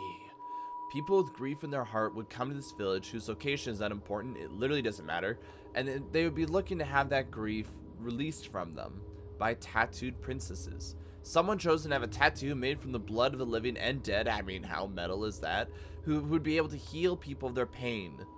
Somehow. Do they talk? Is this actual therapy, or do they just zorp it out of you Hogwarts Legacy style. I don't know. I mean, it's a breath of fresh air considering the other rituals, you know, where people were stabbing each other, where there's children in closets stabbing dolls and shit, you know. Unfortunately for the priests, though, taking everyone's misery does irreparable mental harm over time. And once they themselves have a little bit of the frowny faces and need to take some time for self-care, the nearby priests shuffle them away into a secret chamber called the Chamber of Thorns. Oh shit, oh there it goes. Where they are repeatedly impaled into a wall until immobilized. They are then sung a song to fall into deep sleep, which if you can sleep while being impaled, that's a new one. And they are put right beside the abyss pit, and then the door's locked. They're just there somehow, still alive. Yeah, I'd like to emphasize that none of them are dead. And they ran out of couch space over time, so they're using the walls and the ceilings because none of them are dead. They're just sleeping and having eternal nightmares or some shit and just suffering. Now you might be saying to yourself, how is this mansion being custom delivered to your mental real estate? Well, honestly, it's a concept that I feel is underutilized and not really described at all. The idea is that if someone feels enough grief about the loss of a loved one, they'll witness a spirit moving to the afterlife, and depending on grief levels, it'll be through this mansion. If you follow them, you are effectively letting evil cult Jesus into your heart, and then it tries to suck you in while also giving you a sick tattoo that nobody except Ray gets for some reason, which is kind of lame because it looks pretty cool. It's a nice visual. The reason I say underutilized is because I had the initial impression that the mansion almost acted like a disease spread through Gil. You know, person 1 dies, person 2 feels bad, person 2 gets sucked into the mansion, person 2 dies, person 3 feels bad as a result of person 2 dying, and so on and so forth. However, it feels almost arbitrary. Like, I know our 3 protagonists are being sucked in because, you know, we're telling a story and the game needs to happen, but, like, is there a radius to the mansion? Degrees of guilt or connection to the spirit world? Is it spread through contact? I mean, how does it work? How do people going to therapy sessions with a tattooed woman appease Diablo? Is it like they take in grief and become houseplants for the abyss to breathe in? Well, Ray is a freelance photographer who investigates ghost-related phenomena on the side, but ever since the car crash, she has been a bit more secluded. However, she has an assistant who went through some hard times recently, and Ray agreed to take in while, you know, she gets back on her feet in the girl Miku. Yeah, that's right, you heard that earlier. Miku from the first game, Miku. Continuity. Ever since the loss of her brother, because the bad ending is the canon one, she's been going through some hard times, understandably. So having some friends at work has been really good for her. Ray, meanwhile, has been going into depression and finally started to go through used things and hey, look at that, he turned out to be a ghost researcher. How did you not remember that he did this? Who worked with a certain Kai who contacts Ray and wants to help out as well. Things are looking up until Ray had that dream, and now as it rains outside, Ray begins to delve deeper and deeper into her dreams. At first thought to be just her imagination, but then as she takes pictures in the mansion, they appear in her camera in real life. Not to mention the tattoo beginning to form, the visions appearing in the ghost invader home, and Miku beginning to be affected as well. Kai finally makes it on the scene, but since he's sucked in just about as quickly, they all have to work together to investigate the mansion while being chased by an unknown and notably topless ghost. So, with another long story explanation down, let's look at the mechanics. We've doubled down on the idea of Fatal Frame 2 of having multiple player characters. However, instead of one character being a storytelling device, we now have 3 fully separate characters who, okay, I'm going to be honest, do not make a major difference. The story of Fatal Frame 3 is fairly muddled. In some ways they support each other, but for the most part it doesn't feel like much beyond discover the ritual that screwed the mansion, and the rest feels arbitrary. But hey, each of the 3 protagonists play exactly the same, minus a few contextual abilities. Ray gets a flash that pushes ghosts back and is useless compared to just fucking killing them. Kay isn't spiritually inclined, but even though he worked with you who was, and relies on hiding from ghosts, even though it's easier to just run past them. But I mean, he's also a big, strong Maiden, so he can push furniture and doors that other people could just climb. There's so much room to climb over them here, but everyone refuses to. And lastly, Miku here is the star of the show with her double and time slow ability that doubles her damage while making the ghost move slower, so you can charge up more juice and then, yeah, double it. Oh, she also has some crawling segments, which are actually really genuinely unsettling, so, you know, I'll give her that. But for the most part, they play the exact same as normal gameplay. The mansion itself is big and sprawling, feeling a lot more like one gigantic structure more than like a group of houses, and it gives a nice Metroidvania feel of each character opening up other areas. And you know, it's nice to see characters go into areas from different angles, right? But here's the problem: they aren't consistent. Doors that are unlocked for some characters are locked for others. Information you retain for one character is constantly questioned or just flat out wrong. Now, while it may have been confusing to have you play or switch between multiple people and act as if they were trapped simultaneously in the same space as opposed to their own personal hells, the game itself doesn't help to mitigate that by helping the player to know what areas they need to focus on or not. In favor of restricting movement or many times worse open up movements to areas that are useless, which I mean, hey, fair point, makes the player feel free to explore and find hidden ghosts or loot, but also makes the player loses their true north and doesn't remember where the goal actually is or what they actually need to do. Not to mention that it feels like the abilities themselves are just contextual. Yes, it creates ways to cordon off areas, but also gets grating when you have to move furniture and the like. When I don't get it. The second issue, which is one that also continues for the rest of the series, is the upgrades. Now, off top of my head, I forget if each of the players here use the exact same camera, like physically if they move around the area with the same camera, but I want to say yes. In each section, you theoretically have a maximum amount of points and spirit orbs and potential upgrades to the camera, all of which you pour into said camera, right? You know, if there's 10 ghosts, even if you do them perfectly, there's a theoretical maximum, right? So, what's the issue? Why is this a problem? Well, it's actually pretty simple. Upgrades don't carry over between characters. Yeah, this happens in just about every game that has multiple characters in similar circumstances. Who do you give what? Let's take another quick and easy example, a fun tangent, Resident Evil 4, but this time, the OG. So in the game you get access to yellow herbs to slightly raise your maximum health. Good stuff, great upgrades, they're big rewards, like you want to hunt for these down. You want to hunt these down, right? But you have a choice of if you want to give them to Leon, who you play as the entire game, or Ashley, who you have to protect. So congrats, you now have an interesting strategic question. Do you or Ashley need the health more? But here's the problem with this. You don't have Ashley for large portions of the game. Or she's in a situation where the health makes no difference because if something reaches her, they're just going to instantly kill her. So while those Ashley upgrades are useful while she's there for whatever percentage of the game, since she isn't there for most of the percentage of the game, it doesn't average out. So there's no reason not to just give them all to Leon.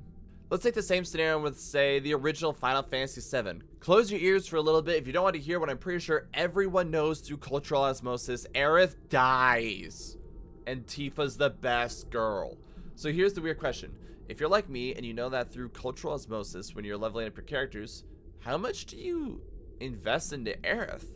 You know you're gonna lose her, but she's a wonderful character with a lot of personality and is really fun mechanically. Like, she's a blast. But is it worth putting resources into her when you know she's going to die in the first, what, half, third, or whatever part of the game? So for Fail Frame, it isn't entirely clear who's the main character, or what will each person encounter. Yeah, Ray you could probably surmise is the main character, but we don't know if any character will be in more or less fights than the others, or needs any particular skill or lens in said fight. Not to mention, each has their own effective boss fight anyway, so main character syndrome isn't going to help here. Add a lot of frustration in not knowing how to upgrade. And while I recognize I could have and actually succumbed to just, upgrading everyone equally, and maybe this is more of a thing to help support New Game Plus, it just didn't feel good. Because either everyone was upgraded with the basics, or one was properly upgraded, and everyone else was lucky to have diddly. Something else that stands out are the downtimes. In between different levels, you would be dropped off in Ray's apartment in what I affectionately refer to as Nighty Patrol, where you wander around your apartment being able to explore. However, I gotta be honest with you, there's no payoff. Okay, there's some, but almost no payoff. At least not enough to make it worth it. You could walk around and talk to Miku, who would quickly start to repeat lines literally immediately, receive phone calls of Kai or occasional spooks that you were never in danger for because you don't have health, you don't have access to your real inventory, and you just have a cursory camera, not your spiritual one, to my understanding. I mean, the main thing you could do is take pictures of your cat, which is what I did the entire time, and listening to a spirit radio, which is also slow and has the same problems as before, or go to the Red Room, where you could develop pictures that give you inklings of lore, but really didn't do anything other than future directions for where you need to go the next level. None of this simply means anything. Now, that being said, there are some genuinely creepy and unsettling scenes in the house, especially the bathroom ones. Well done. But in hindsight, about 90% of the time I spent running around it was because I had flashbacks to Silent Hill 4, where you had to keep your house clean else it'd be cursed by your landlord or demons or Satan or some shit. But they really didn't do anything impactful. It was small spooks and scares and ultimately a time waster, which was a letdown. Otherwise, I mean, we had a handful of new ghost types, most of which didn't really feel that different or stood out that well. I mean, the ones with like the spikes here who are like mutilated, that's cool. That's probably a ritual I don't even bother to remember at all. Like, it's a pretty cool visual, but really you fight them all the exact same anyway. Sure, you might have a few contextual powers depending on who you are, but once again, contextual. And that's about it. I mean, okay, really, the standout stars here are Rika, who is the main villain, I think, and the other handsy ghosts, these ones that are more, they remind me a lot of Silent Hill with the spikes and how they're, like, ripped apart. Oddly enough, of Downpour's design for the ghosts. But, that's about it, really. It's about all they got going for him. And yeah, I know she's topless, but it's more just to show off the tattoos than anything else, you pervs. Speaking of, we didn't actually wrap up the story, and that's because I don't care and there isn't much to wrap up. It's revealed that while Rei was sucked in because of you, Miku was sucked in because of her brother Mustard. That's right, that guy. And Kai was actually an uncle to Miyu, who was investigating because Miyu was sucked in after strangling her sister to death. Yeah, just as a reminder, did you forget? Strangled sister, and decided to come here as opposed to gaining white hair. Why didn't she get cool white hair? I mean, Shadowheart got cool white hair. Why didn't she get cool white hair? The team, each in their separate dreams and barely talking, worked together to open up more of a mansion, discovering victims and that their misery was added to the mansion itself. Except not really, but anyways. Also, when people were taken to the mansion and they like dug too deep into it and they suffered because they handed the ghost, they self-combusted. They literally burned to ash, and nobody from the hospital or the government was concerned about this, and no one really reported it other than mysteriously missing. So, that's neat. Our heroes are guided deeper into the mansion, trying to discover its secrets, and we reach the finale. Miku here, being guided by her brother Musashi, is tricked into an eternal sleep, ready to spontaneously combust if, I don't know, you decide to take a smoke break in here. Kai fights with honor all the way to the throne room and impales Rika, the last tattooed maiden, in hopes of stopping this madness, but fails because, oh, we never actually said, did we? Well, I tell you what, partner, I shit you not, it's literally the exact same as Fatal Frame 1. You see, boys aren't allowed to be born or something, or whatever, at this shrine of this mansion. So, the mom, having a boy, pulled a Moses and smuggled the kid out. As he grew up, he fell in love with a nearby village girl because mom didn't want to leave the county and, like, really change her mailing address, so I guess. But eventually he studied abroad, like the intellectual twerp he is. The girl held her love for him until some kind of natural disaster or some shit happened and killed everyone except her.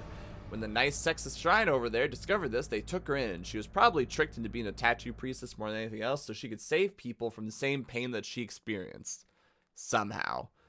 However, when she was used up, yeah, that's right, she fully went through the gambit and ready to be stabbed in the forever box, she just couldn't let go of her love with the one guy who looks like Kai. Oh yeah, that's right, his name is Konami. He does have a name. We just don't care. Konami? I don't care. But she just couldn't let go of him, and he conveniently looks like Kai. When Kanamane Minamane made it back to the village, he learned what happened. A young innocent handmaiden who just had access to the Forbidden Thorn box or whatever, did the forbidden and let Kaname go into the room full of sleeping stabbed corpses to see Rika, which is creepy as shit. However, as we know, Satan is a Puritan, and proceeded to get uppity and punished everyone for it. Yeah, I don't get it either. Somehow the mansion went mobile then, and they didn't explain that either, and I just don't care. Maybe they did explain this. I just could not be bothered. Kay stabbing the shit out of Reika made her extra happy because she was finally reunited with her love, who was actively stabbing the shit out of her. And I forgot to mention this, Kai was sleeping on my couch, because, you know, like, he's a guy, I get it. But Rika disintegrated him, kind of like we mentioned earlier. And now I gotta stay on my couch. That will never, ever come out because it's human ashes. Son of a bitch. Rei, meanwhile, fought her way to the center, confronted Rika. And the plot decided she was weak enough to slap with the camera and kill. Because the plot decided. Miku conveniently gets released, considering that she was in a sleepy state about to explode earlier. And the mansion finally calms down. Mission accomplished. Except for Kai being killed. Oops. Oh, also, we have another prog rock scene where Rai sees you join the other spirits, able to go to the afterlife. Why? How are they prevented? Was he trapped? Is this a part of her soul? Was like, is the mansion directly connected to all of heaven because it's mobile? I don't know. And her wanting him to stay and grieving, but being comforted by the spirit of you before waking up, finally herself curse-free. Points for more prog rock. However, it turns out if you play again and make sure to do certain things, though, you could get the good ending where Kay and Mio both live and aren't claimed by the mansion. So, welcome back to the Adventures of Better Endings being locked behind New Game Plus. Fucking just gave me the spoon. Okay, look, I'm pretty down in this game, alright? But compared to the others, like, what do I think? What do I think? Well, once again, we're hit with an incremental improvement overall, which is weird. Except for the story, which just kinda, I really just did not like it whatsoever. The main difference here is that there's 3 different characters and how they interacted with the environments and stuff, but we already discussed it really didn't make a big difference other than contextually. The ghosts had the same level of improvement. There's more tricks, different kinds, the hair lady and like the spiky ones. Once again, those are probably the coolest. I still don't know how projectiles work. There's a lady here that sits here with very long hair that she wants to make beautiful, genuinely creepy, good stuff. The environments look great. The idea of the house is interesting on paper and I really do like it. And if I took any of the 3 characters' stories individually, I would say they're fine. But that's where the problem starts. Instead of one character guiding and showing the depths of the situation for another, we have 3 characters who gain a lot of repetitious information, which just gets muddled. The game does a good job of reusing environments, but since it doesn't make it clear where you are trying to go to, there's an incredible amount of time spent just wandering. Individual mechanics are fun, but not enough is done besides contextual moves to make them feel like they play any differently. Upgrades should either be consistent across the board, or all resources should be put into like a pool or something, so you can upgrade everyone separately, but whenever you earn points, everyone gets it. It all goes into the kitty. Like, I feel like that would have made it feel a lot better, so that way no one's gypped. And the story was just weaker in general. I wish more things happened in the house itself that endangered you or made a real impact. There was such an easy opportunity there to tie to like ghosts invading your home and to ghosts invading your dreams and make it do things like impact the next level depending on what happens in the house or how you react to it. It could have been a lot of fun, but it just simply didn't happen. But honestly, in terms of like missed opportunities between the character interactions, exactly how the house ghosts work, all those kinds of things, the main plot is where I feel like it suffers the most. As mentioned before, the mansion seems to act like a disease spreading through grief, and they could have leaned into this harder as opposed to making everything feel arbitrary. Make the manor itself shift based on the people being sucked in and their memories and the environments that they would have had a strong connection to, but you know, they could have changed the environment to have like this constantly shifting nightmarish kind of area or feeling, but nope, they didn't. The house was pretty much the same the entire time. Who are these ghosts? Why are they here specifically instead of either being burned alive or moved to the afterlife? Fuck if I know. It's just, there were things I did like about Fatal Frame 3, but my core initial complaints are still present. Now that being said, it did feel like different things were tried and improved on as well, which is good. It should be encouraged, but it just gave me mixed feelings. I'll stand by that the base gameplay improved, but looking back at what was changed specifically, I can't help but find myself looking at it more negatively as opposed to Crimson Butterfly's more simplistic and direct vision, while the Fatal Frame 3 Tormented felt clustered with a storyline that wasn't well executed and just opportunities that were not really acted on. Okay, that got kind of jumbled, but if anything it makes sense because the story for Fatal Frame 3 was jumbled. 3 down, 2 to go. Except, here's some weirdness comes in. You see, I played Maiden of Blackwater a while ago, as I mentioned at the beginning, but it was a really long time ago, and it was on the Wii U, and I don't remember it perfectly. And I played the PC remaster instead of the Wii U version, but it was after I finished Fatal Frame 3. See, by the time I finished 3, Mask of the Lunar Eclipse remaster came out on Steam as well, which was a game previously only released in Japan on the Wii. Like, you would have to download and break your Wii in order to play this. So instead of playing the games like 1, 2, 3, 4, 5, like I normally do with franchise series, I actually played the games 2, 5, 1, 2, 3, 5, 4. And, yeah, I thought Mask of the Lunar Eclipse would be unavailable to me, so now I have a debate on my hands. Do I talk about Maiden of Blackwater or Mask of the Lunar Eclipse? Let's go Mask. So that way we may end on a high note. That's foreshadowing, dear children. Now I'm going to come clean for a moment, alright? You may have noticed a central theme in my discussion here, that the games are slow. in nature. While each game has been an incremental improvement, this is an unfortunate downside and danger of doing a franchise series overall, right? Burnout. Especially when you realize a lot of the games play similarly. Halo is a fast-paced game series with lots of shooting, but it has a focus on multiplayer, so when you only go through the stories, for example, you realize they're all incredibly similar. The same thing happened here. I just got some major burnout. Now, this is definitely a downside because of burnout and how it could just kind of like drive you nuts after a while. But it is also a positive because when something does change for the better or worse, you can really see it and feel the difference of it, which is, I'd say overall, still worth it in terms of an experience. Or, inversely, it reveals how little has actually changed, and you get especially jaded once you get to a certain series, all because of major blur, and you'll get severely pissed off at that. So, Mask of the Lunar Eclipse. Our story begins with, I'm blanking on her name. Anyways, she and our actual protagonist, Misaki, why do all these names sound so damn similar? Decide to come back to the island village that they grew up at because she's feeling called back home, seeing visions and hearing voices because these two girls are from a group of 5 who grew up here or something, or I'm not entirely sure, and were treated at a hospital because they all mysteriously got amnesia and forgot a large part of themselves but have contracted an unknown disease as a reward. So many amnesia here, having even a chance to regain some of those memories, is hopping on the opportunity, while Girly, whose name I forget here, feels dragged along and kind of manipulated, which is understandable considering she's who we play as for the tutorial and bites it immediately for what I assume is the gag of saying, in the 4th Fatal Frame now there are 4 playable characters, next game you'll have 5. You get to the island in the main structure, a hospital sanatorium designed to help mental patients, but also specializing in a strange disease unique to the region. Hey, would you look at that? Saki running off all excited because she can hear an ice cream truck somewhere or something, you become separated from her. But good news, in a nearby broken display case, you find a camera. Compelled to pick it up by Raccoon Randall over there, you learn how to fight ghosts. And good thing too, because 8 of them come out of nowhere and you're out. Lovely. The funny thing is, on the wiki, as I brush up on the game to make sure I'm at least halfway correct about my rambling, it really does list her as one of the 4 playable protagonists, which is extra hilarious. It's because she tries to kill you later. Yeah, she shows up as a ghost. We now join Ruka, another one of the 5 girls who, despite her mother's wishes, goes back to the island they grew up at on account of a report that 2 of the girls went missing recently and that another 2 likely went in to investigate or have some cookies and cream or some shit.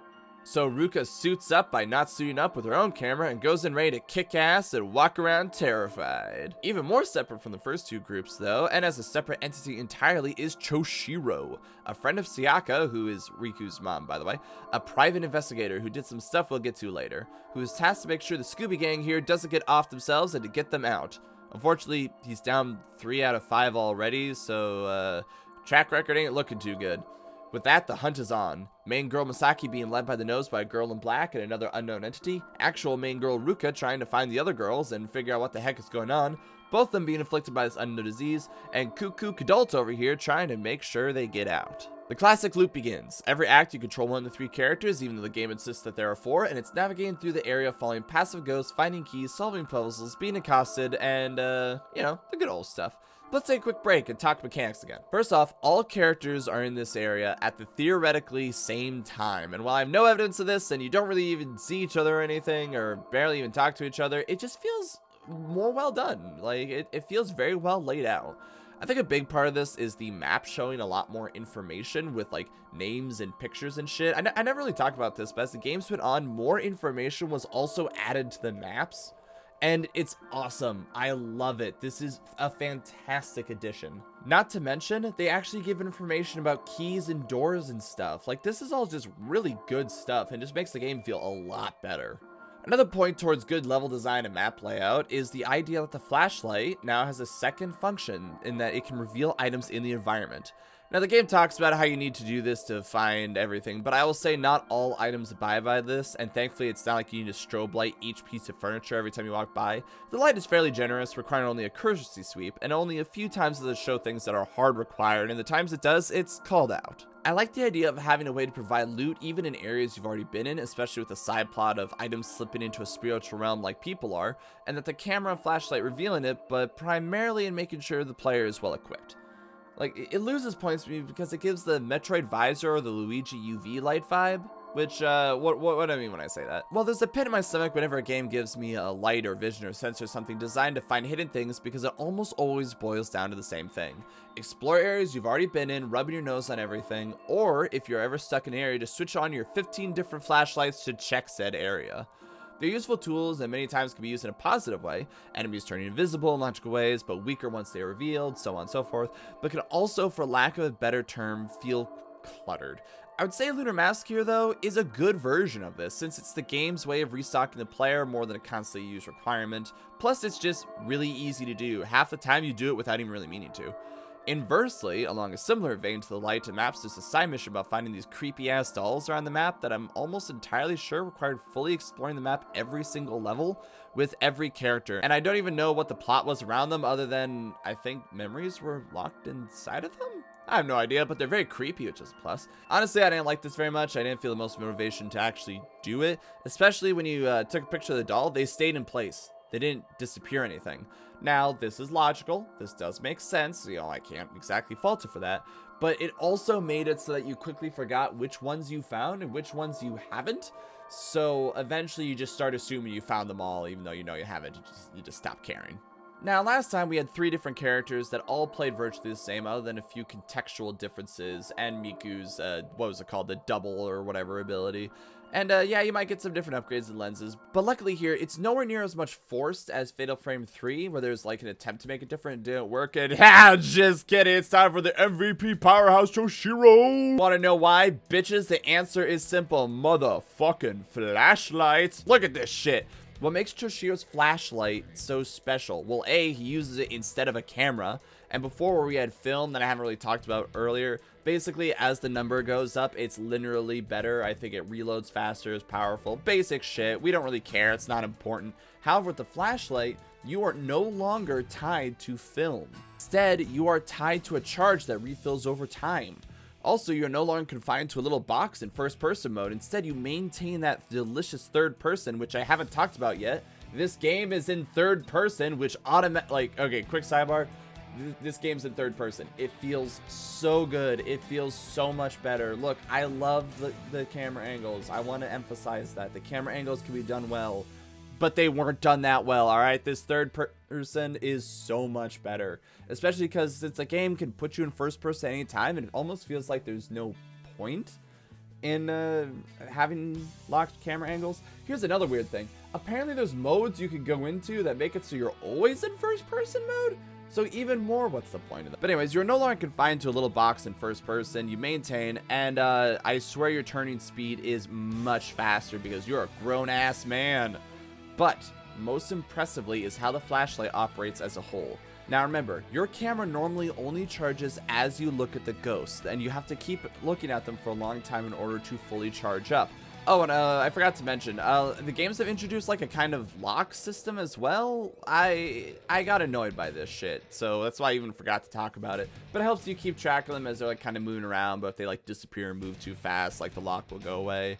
Which is, I mean, sometimes it helps, sometimes it got you in trouble. I personally don't like it. I don't think it should be a thing at all. See, the main problem with the cameras, though, was that if a ghost disappeared or whatever, your charge would go away. It could only be maintained as long as you kept a good eye for them. However, this is not a problem for the flashlight, because you see, you charge the flashlight independently of if there's a target available or not. Which means, yes, you can walk into a room while charging it. Not to mention, you deal more damage the closer you get to something. Not to mention, you still have the sensor and the ability to counter ghosts with your flashlight. So, what does this mean? You can walk into a room fully charging what is effectively a spiritual shotgun and just blast someone before they even really realize what's going on. Toshiro's sections, I'm mostly certain, had way more combat, and it was cathartic. This was no longer a survival horror when you were the monster. Now, I mean, it does ruin the horror theming, and as I just said, it's no longer a survival horror game. But damn it, this is the 5th game I played in the franchise series. I loved this shit. This felt like the Resident Evil 7 DLC where you just run around and punching motherfuckers. This just felt like the time where you got to play as Hunk and you're just told to use all your combat skills to move through as quickly and efficiently as possible. I loved this shit. So yeah, absolutely styling on the ghost of the flashlight was just awesome. Not to mention, since you weren't worried about ammo or anything, you could just load your flashlight and just nail people. It felt good. And we could talk about how this is unfortunate, you know, the recharge style. We could have had a much more defensive play style, maybe a high focus on lighting itself, you know, making the ghosts in complete darkness or whatever. But nope, doesn't happen. You just get to absolutely dance on their graves, because the ghosts themselves don't actually change between them. Yeah, they don't come at you more aggressively to match or anything, so really it just makes Toshiro feel like a god. There is a downside. There is an unfortunate downside. I never really talked about this. So in all of the games, every time you take a picture of a ghost in order to damage them, you actually do take a picture of them. And it's kind of weird. You get this album and you can choose to save things, so you kind of do feel like you're working on your journalism degree. And it's also pretty cool when you get like counters of ghosts, because you know they're all close up on your face and you can like see them, and it's pretty cool. Unfortunately, Toshiro does not get this. He has a separate lens he has to switch on that turns his flashlight into a camera. How does this work? It's not important. But that is the one downside of it. So I wanted to get some good pictures. I had to fiddle with it a little bit, which especially became useful for when the hot goth girl came around, which I wanted to take a lot of pictures of, if you know what I mean. What else is different? So this one has surprised me because of playing 5 first, but this game is actually what originated this non-consensual hand-holding. I love this mechanic. This mechanic is so good. If anything, it reminds me of any time a game lets you open a door manually, or slowly rather.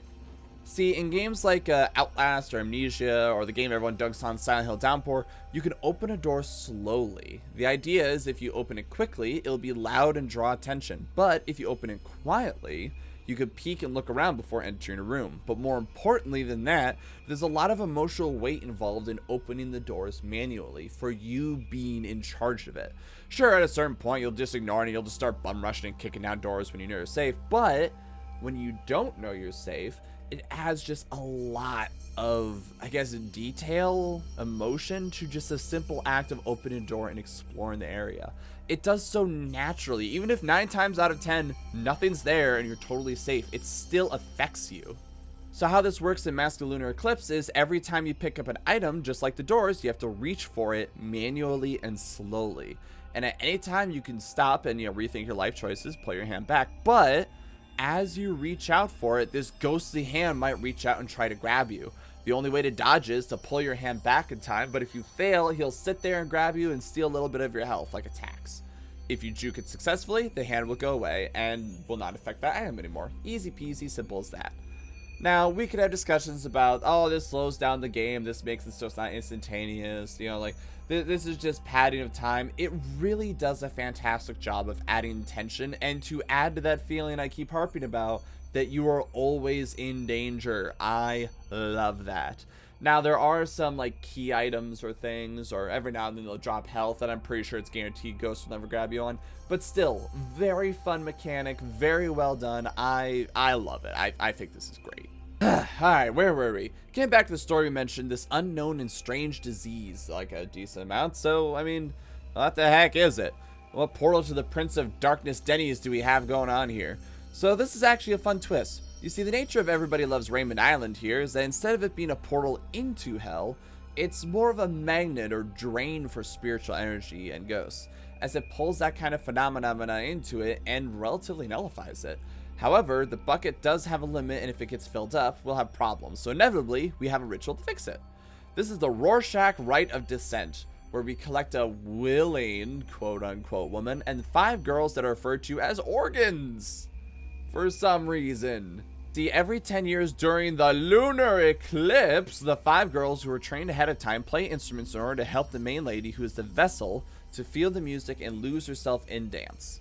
Yeah, not even joking. Jazz is the answer here. How do you train these girls, and why they all have to be young children versus a grown-ass woman, and how you train her, is not important. She is trained ahead of time to have 2 simultaneous yet contradictory concepts. The first is she has to lose all semblance of self, to have no attachments or thoughts, but to completely lose herself to the frenzied dance, to the point of not even really being your own person anymore, but to achieve a void state. This is enhanced by wearing a blank featureless mask that's escaped someone else's face inside of it. Yeah, that's not a joke. That's That's how you disassociate. Second thing she needs to do is, once the song is over, to remember herself strongly enough to come back. Because while the eclipse is happening for 10 minutes or however long her achieved void state is, it's like opening a spigot inside the well that is the island. The less of herself present, the better, because she becomes a literal conduit for the spirits to pass through her into the afterlife herself. Or itself. It's weird. She is the spigot. That's right, it's not about a portal opening up and keeping it closed, it's about a person becoming the portal and sending everyone to the afterlife. The second part about remembering who you are is important because with heaven itself using you as its slurpy straw, the vessel girl will inevitably be affected. So it's a fight to maintain yourself as a person. This is done about every 10 years or so, with the organ girls being supporting you into the vessel and thoroughly traumatized as a result of watching someone become a slurpy straw.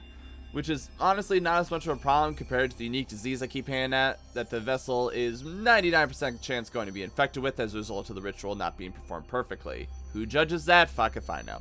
But the disease is Moonlight Syndrome. This disease has 4 stages, starting with budding, when someone is having a hard time associating with themselves, remembering who they are. They become obsessed with staring at the moon and become afraid of seeing their own faces because they don't recognize them. Next is breaking, which, okay, we have a flower motif here, asshole. It's basically when the amnesia is clocked up to 11 and they start going completely insane with paranoia, hearing voices and seeing things, maybe undead. Next is resonance, which is when shit turns contagious and can start messing with other people, or even turn budding people to breaking or resonance themselves, creating a chain reaction.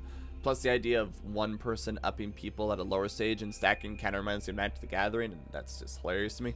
The last and final stage is Blossoming, which is pretty much only happened when the Rite of Descent failed, to no one's surprise because we're playing a Fatal Frame game, and it's when a resonance is hopped up even higher, where whoever is blossoming is actively running around and killing people until they themselves die, and their ghosts blossom as well, which continues said chain reaction. So once again, a neat twist is that instead of hell just puking people up, spirits are stuck already, and this is the spiritual equivalent of God's waiting room Florida, and their group influence gives people the agita. There currently isn't a cure for Moonlight Syndrome besides sequestering, isolating, or just killing someone before the disease goes too far. So the ritual failed, eh? Wonder why. That mask I mentioned earlier that had dead skin inside of it turns out it was made with the skin of someone who died from blossoming. The mask adds the lack of mental cognition buff that you normally have to drink a lot of booze to achieve. However, a craftsman for these special masks wondered if the ritual could be improved to the point of the vessel opening up the afterlife for not only the dead, but the living as well.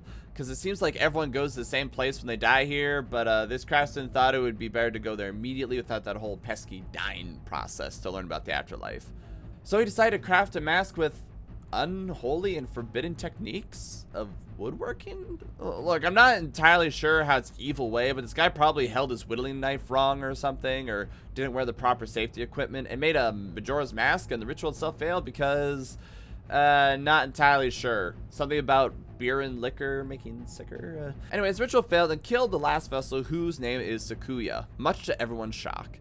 Until the even more shocking event happened where she got back up, fully blossomed, and murdered everyone through Moonlight Syndrome. She then died herself, or something. It's not important, just know that for the most part, the island itself did survive, but the craftsman vanished before the village could investigate him. The mask shatters, and it was dubbed the Day of Tranquility because of how everyone died almost peaceably. The island then decided to do something never done before in any cursed village. Fucking just stopped doing the evil ass. They just stopped. They stopped doing the evil ass rituals, just fully. Which worked out for everyone for a while. Except as we approach the current day, see, the island was still famous for its spiritual draining ditch and gained a lot of tourism. So years later, the ritual was renewed, but in tourist form, with everyone believing that it brought the living closer to the dead to honor them or something. This worked out for a while as well, but more people were getting infected with Moonlight Syndrome, so a hospital sanitarium was built on the island to research this with varying degrees of success. And then, shit hit the fan. One year, a group of doctors, notably a father whose daughter was inflicted, and Yu, who was a somewhat criminal doctor, also researching, Yu is his son and Sakuya is your sister, decided to do research on the original ritual and perform it during the Lunar Eclipse when the same tourist ritual was being done. But they did it deep underground in a separate and secret location. So they convinced the sister who was afflicted to perform the ritual and kidnapped 5 children and somehow convinced them to take part of a ritual and master instruments. Forcibly? I have no clue how they did this, but it took enough time that a certain flashlight MVP Choshira was hired to find them and even managed to do so, but only after the ritual was already complete. During the dance, the sister Sakuya relapsed because of the syndrome, which she was the same one from before, so I think the ritual was once again a failure. And as the spirit surged through her and into the crowd, not only below but above, Sakuya and the girls collapsed. Almost everyone died again because of a heart attack before they knew it was even happening. All the girls were afflicted with Moonlight Syndrome and suffered major amnesia in a similar coma-like state. And it just... things didn't go well. Again. A week later, though, the investigator Toshiro managed to find them collapsed in the chamber and return them safely to their families. Some staying on the island generally, but most leaving. While the ritual was a failure, you and your dad continued to do research, using increasingly barbaric methods to learn more about the disease and why the ritual failed, resorting to brain surgery like removing lobes or shoving in nails or music therapy or some shit. It's weird and creepy. This research happened before the Day of Tranquility Electric Boogaloo, but it was cut into even higher gear and continued for 2 years, during which those with Moonlight Syndrome progressively got worse, more people became infected, people started to see visions and hear voices, and some even dreamt of a lady in red with a blurry face coming back. This was until the Day of Tranquility Part 3, or the Day Without Suffering, which means the same thing, where Sakuya did the unthinkable yet again and woke up. Her grief, the disease, the angered dead unable to pass on, I'm not really sure what, but something was inside of her, and she fully blossomed and began to wander the island, killing everyone for realsies this time via blossoming. And now we're at present day, 8 years later. 2 girls gone missing, one more feeling called and the other following, one trying to hear the tune that was stuck in her head, and the detective trying to find the same 5 girls again. I'm gonna be honest, the story here is surprisingly in-depth and I feel like I have some details wrong. Even if during the cutscenes it's sometimes hard to tell which Day of Tranquility, or if this is part of the original, or the last right, or the one that went right, or the one that went wrong, or maybe I'm romanticizing it because the aspects it has separate from the other games are interesting me. It's like it's less about appeasing a godlike hole in your bathroom and more about spirits all dropping at tilted towers and how the village deals with it.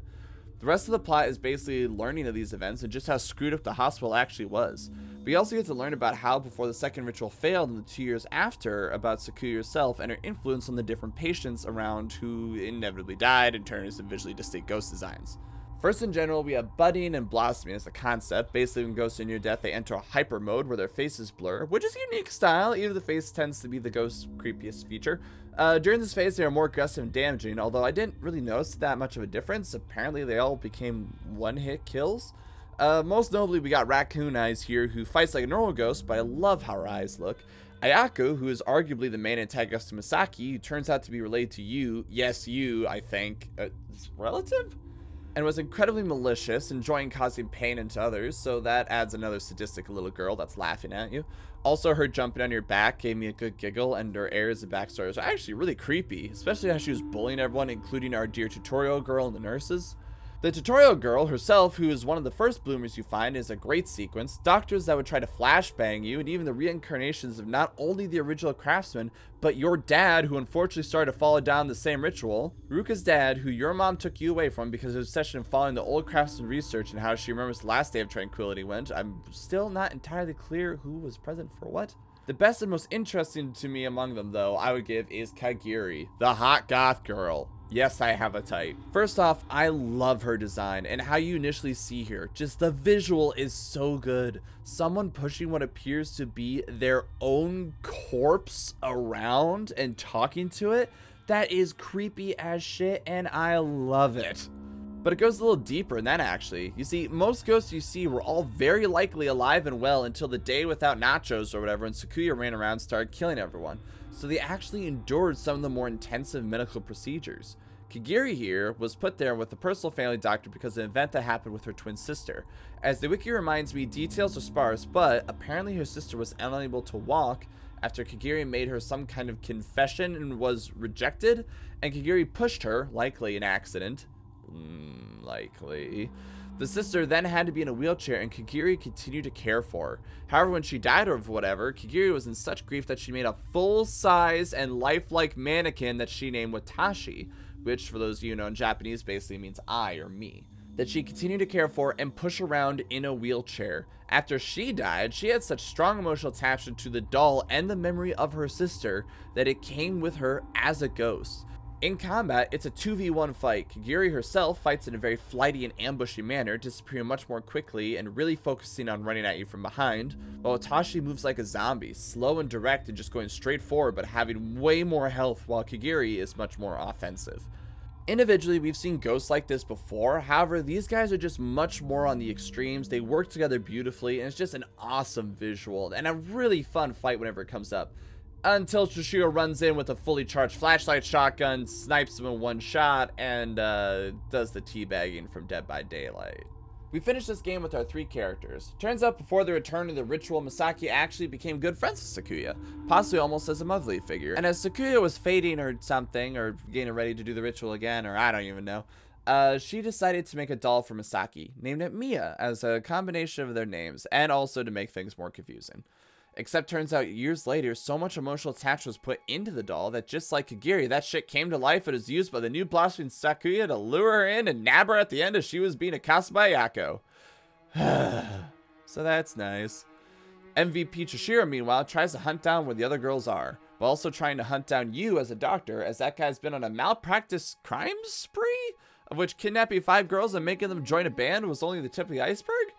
On the way, we see visions and memories of Ruka's mother, Sayaka, who just adds to the confusion, who helps and guides him and Ruka herself. However, we learn the truth of what happened to Toshiro, that years ago in his pursuit for you, yes you, he was pushed off the roof of the building and died, and had been dead this whole time, but Sayaka was still able to see him filled with regret, and by helping out here, he is fulfilling that wish of making things right.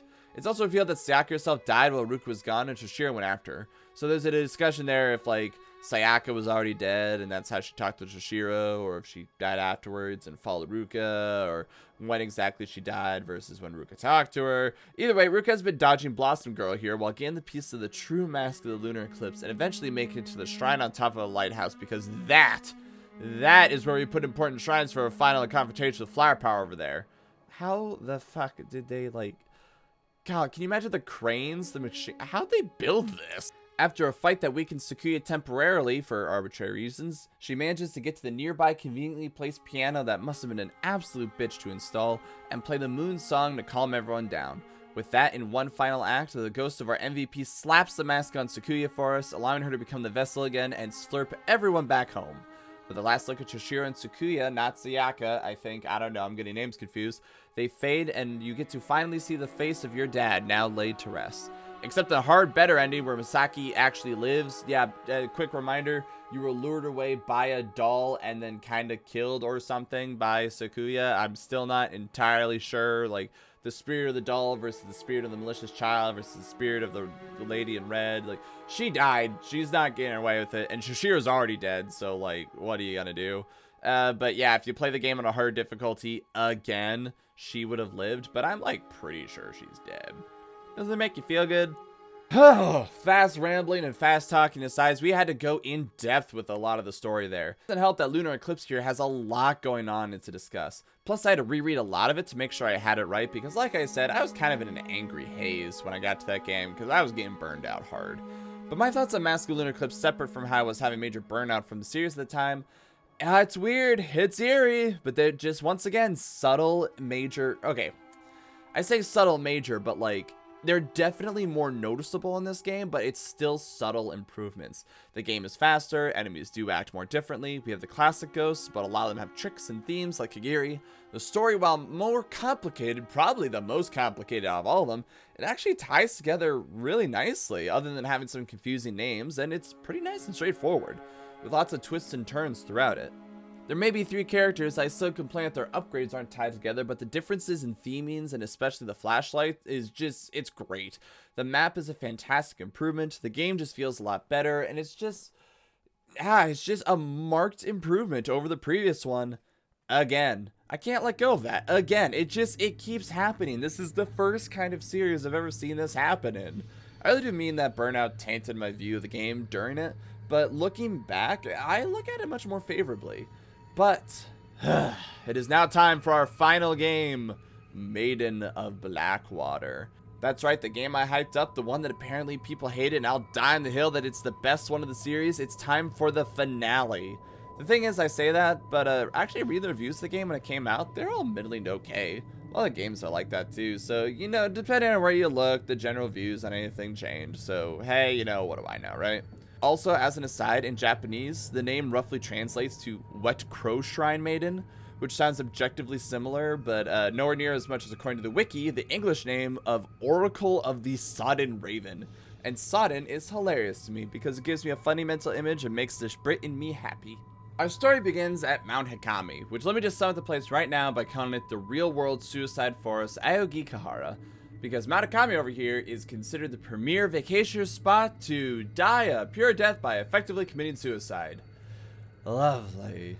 In real life, Aokigahara is a forest that grew up as a result of Mount Fuji's eruption. What's really interesting and eerie about the place, though, is just how oddly silent and still it is.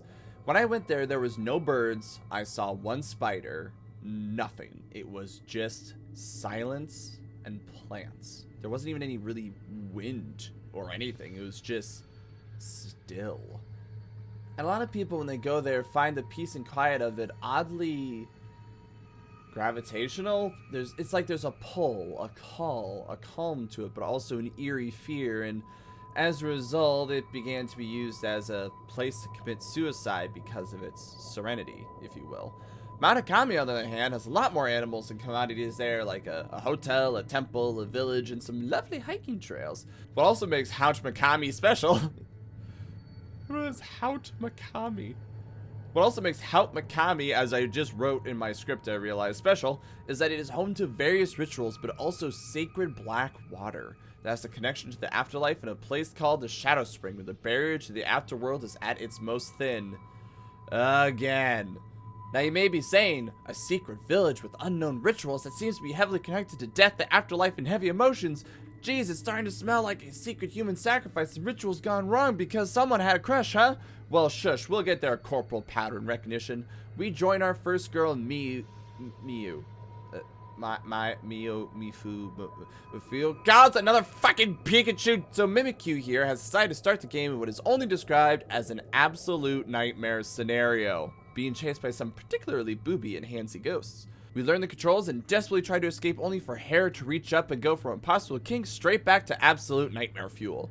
Anyways, it's not explained, but this story actually follows 3 protagonists, which breaks my theory earlier of each game introducing one more character, but hey, I get it, because, Fatal Frame 16 would get a little bit weird. We start with Yuri and the best waifu in the entire fucking series, Hisoka. I know I talked about before that I appreciate it being more and more clear that everyone here is an adult, and hot damn is that a woman. Also, everyone is dressing like full-on anime characters at this point, and I'm down for it. Anyway, Yuri here in her snazzy-ass outfit was unfortunately part of a horrible car accident, where out of her family, only she lived. In her sadness, she went to Mount Hikami looking to end her life and join her family, but best girl Hisoka found her and stopped her, taking her into her antique shop as an assistant and helping her. Turns out, though, that for those who aren't naturally spiritually inclined, a quick way to gain that skill is to survive near-death incidents. Because Hisoka doesn't just run an antique shop, but has herself a camera obscura and uses it to tell fortunes, find missing or hidden items that she can sense or trace, or if they slip to the shadow realm. Yes, that is what happens when you trip over nothing, and yes, it's the same as Lunar Mask. Or even use it to locate missing persons. Waifu Hisoka is loath to do missing person cases herself, though. She's betrayed Yuri, who is turning her life around. We join them as they are asked to find an album in a hotel that burned down that was never accounted for, hoping they can use their spiritual intuition to find it. They managed to do so, but in the process of ghost attacks, and Yuri wins, and we're so proud of her, and isn't she just so sweet? She apologizes for not realizing this building condoned paranormal squatters' rights, and she feels awful for thinking that there wouldn't be a ghost, and brings us home. Now's a good enough time as any to talk about the mechanical differences in this game. The first thing we need to talk about is this game originally came out on the Wii U, because as much as at its time, and still today, we make fun of the Wii U, low-key, there was honestly a lot of brilliant and interesting ideas with this device. The Fatal Frame makes complete sense utilizing it. The gamepad works like a normal controller, however it displays a map at any time, which is nice and convenient and cool. But more importantly, when you activate the camera, you view the ghost through the controller itself. How cool is that? Granted, on Steam, since you're locked back to one screen, it plays normally, but either way, you can now rotate your camera, and combat change to support this. Not to mention you can spin around in your chair, which is hilarious. Instead of charging power the longer you look at a ghost, there are multiple weak points on the ghost itself. Most commonly, it's face, torso, hands, weapons, those kinds of things. So you get the most power out of getting the most of the ghosts in the picture itself instead of charging it like before, which can be tricky while performing counters. However, this is helped by these fragments that break off of ghosts as you hit them. They move around and if left alone zorp back into the ghost healing them, and in terms of gameplay changes, I am completely down for this difference. It gives you a reason to back up to get a full picture, to not be there waiting around. You aren't incentivized anywhere near as much to wait since you want a full picture, and half the time you need to get in a few small hits to open up fragments hit harder, and sometimes the fragments really move around, so you have to be more creative in how you aim, which means locking on isn't always the best option. It honestly it feels really good, even on a PC without the gamepad itself. The change to combat is awesome, and it affects the entire game and how all the fights work and stuff too. It's just an incredible difference. However, the other mechanical differences are much simpler in nature. Fatal Glance basically lets you get some bonus points after killing a ghost, and occasionally shows a cutscene about how the ghost died. And some are really interesting, others are more generalized. If anything, part of me wishes they went harder on this or showed it when we fully let a ghost to rest, but really I feel the same way with this as I do the Spirit Radio. It's just done much more nicely. Psychometry is the same idea as the passive ghosts from before that would generally guide you around. However, this time you can replay them, so you actually have a constant navigational system a la the guiding system in Dead Space, while also still having passive ghosts that can focus much more on being creepy or being interesting as opposed to being navigational tools. However, that being said, this game, in terms of level design, is much more linear and easier to understand in terms of direction anyways, since it's much less one centralized location and more spread out areas, but it's still just a really nice tool and adds the idea of being an expert at finding things or people. Speaking of, you can still find things via the flashlight, and the grabby hands are back, which are still a great source of tension. This is still some really good stuff. And holy shit, we have an honest to goodness sprint. An actual real no screwing around sprint where we use our knees and the full strength of our legs. And the best part of all, just as we talked about before, whether you're spinning around using the gamepad or with the PC, the ghosts are all faster to accommodate. Basically, just as I was predicting as I was playing through the games, increasing the speed of your ability to move in turn has allowed for the increase of the speed of the ghost, and it is awesome. I absolutely love it. It just feels great. Without a doubt, this is a fresh breath of air, and nothing could make this better. Even it...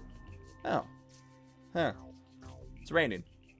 Water on this mountain is sacred and represents life, not only the spread of life, but also death. Of purity, but also contamination.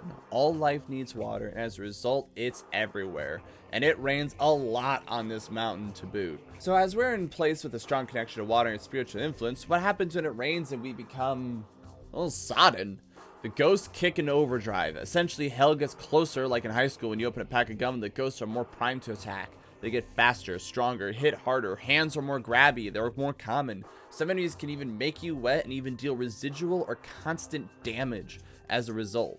Now, unfortunately, for the most part, you basically have to walk through areas with water, so there isn't as much of like choosing a riskier and shorter path aspect or other similar situations that make it more of a choice or condition. But it's more just like an environmental effect that you're gonna have to deal with. That being said, it still fits really well with the setting and themings. Not to mention how a lot of the ghosts are wet themselves and are related to water in terms of visuals and movements as well, and it all flows well together. They also, the water, well, turns you and every ghost into a wet t-shirt contest. Yeah, that's not a joke. Every time you become wet, the clothes cling to your body and are practically see-through, and same applies to the ghosts, which are... yeah, there's no way of getting around it. They're hot. Especially the Shrine Maidens themselves. Like, hot damn. Which is weird considering that half of them have, like, their eyes gouged out and are mutilated or burned alive or whatever. Or that they are trying to kill you generally. I like to remind you they are trying to rip out your soul. But it's kind of hard to deny. And I mean, we've seen this before with various ghosts. I can hear the ghost. But it's extremely apparent here. The game's horny and there's no way of getting around it. The girls feel it a lot too. You don't play as Ahsoka, unfortunately, so I can't make more waifu jokes with her, but they definitely made it a point to make Yuri attractive, which then feels weird with Miyu because, I don't know, she gives a little sister vibe. It makes me feel weird. Ren here gets no love whatsoever, and his clothes aren't see-through, so there's some gender inequality here. And the outfits are... okay, we haven't really talked about the outfits before. Most of them in the previous games are kimonos or references to who they might relate to that are ghosts. But once again, some are kind of pervy. These are over the top. Like, seriously, at this point, they're naked. And since Miyu feels like a little sister, that's still weird. But yes, get all the jokes out of your system. The game makes you wet. The game is trying to make you wet. You and your knees are weaker when they're wet. And the only way to fix it is to get near torches or use these embers to make things steamy or dry yourself off. Or to take off all those heavy, wet clothes. And all the ghosts are smoking hot. Get out of your system, buddy. You'll make it. Honestly, though, besides jokes of what t-shirt contests and who your favorite waifu is, the water really does a great job to give an emotion to an area. Almost like the environment is its own character. When you are halfway through a level and it starts raining, you can really feel the tone shift, and it's awesome. I can't praise it enough. Even if there weren't as many choices around it, or if it felt more contextual, it's still great. So Mommy Ahsoka takes you home and you guys relax. A few days later, she takes a job to find a missing person, feeling like she can't say no this time, and is missing for a few days. Yuri, kicking her feet, hanging out, is then asked by Regular to help her find her friend who also went missing. Yuri explains that Ahsoka is out, and the girl goes off to find her friend on her own. Yuri then follows looking for her, only to quickly find dearest Ahsoka's camera in the river, accompanied by visions of Ahsoka being whisked away by ghosts. Realizing the danger, Yuri fights to find both girls, only to learn a grisly truth. Years ago, the one girl who's looking for a missing friend was with 3 others, and they all decided to commit a group suicide. However, these 2 lived because, you know, that's what schoolgirls do after class, they fucking guess. They either skip out on suicide or, I don't talk about boys. There's nothing in between. This second girl, however, felt called by the spirits and wandered back up. The first girl chased her and was then influenced by likely the spirit of one of her friends to slit her own throat. You slap the shit out of what is genuinely a very creepy ghost design that I love, and how it essentially voodoo dolls itself to hurt you. You grab the other girl and manage to escape. After telling the girl to take a nap for her health, you begin searching around Ahsoka's stuff to learn where exactly she went. Turns out she was helping a certain Miu find her mom. However, the second girl was lured away again because you left a window open, so good job there. There's a draft and demon stole your girl. And you head back out. Meanwhile, Ren Xiaozhou, a researcher novelist of the supernatural and coincidentally descendant of the guy who built the camera obscura in the first place, accompanied by his tomboy assistant Red 13, are working on researching the mountain and are regular friends of Ahsoka's. See, Hojo regularly has dreams of girls with green eyes, an albino girl who he promised to be with but ultimately kills. Confused by this fever dream, he's drawn to the mountain to figure out what the fuck was even happening. However, he gets caught up in trying to help Yuri to find Ahsoka, Miu's mom, and the other girls. Didn't mention that? Miu's looking for her mom. Not to mention Ryu, who also gets kidnapped, having very little spiritual or supernatural experience, even though he's a researcher of this. Thankfully, though, Yuri and Ren managed to find Miu and rescue her, who also has a camera obscura. And now we can get generalized again from here as we learn about the rituals of this place and how they inevitably went wrong. So the idea is that you have shrine maidens that are always wet to keep themselves closer to the spiritual world and are specifically trained to help people commit suicide, mostly by looking into someone's soul. This is considered a clean death where the soul doesn't linger, but as a result, the shrine maiden takes aspects of the person's soul into them: grief, emotions, memories, sorrow, and so on. However, in a completely selfish and uncalled for move, eventually the shrine maidens get the big sad, so the shrine only has one appropriate response: drown them in a box and offer them to Satan. Yeah, so what they do is to get a specifically prepared box, take the sacred water that's even more sacred on account of it looking like hair-filled sludge, and put the kind-hearted therapist into the box, willing or not, I would like to emphasize, and then proceed to drown them in said sludge water. They're then put in what I swear are random ass places with the same energy as ferns, and they fight to maintain their humanity because they're not actually dead for as long as possible until the water disintegrates them. Yes, you have that right, they are turning into everlasting gobstoppers for Diablo. Oddly enough though, that's the only ritual going on here. Except one. You see, sometimes you have an unboxing party or pre-boxing party. I swear it's arbitrary, but the priests recognize it might be lonely having the sugar sucked out of you in that hell box. So they decide to give the girls a husband. They kidnapped her insanely desperate husband to be pics by picture. There's a short marriage ceremony I'm pretty sure the man can't say no to, which is then further proved on account that they both are shoved into the same box, once again, willing or not.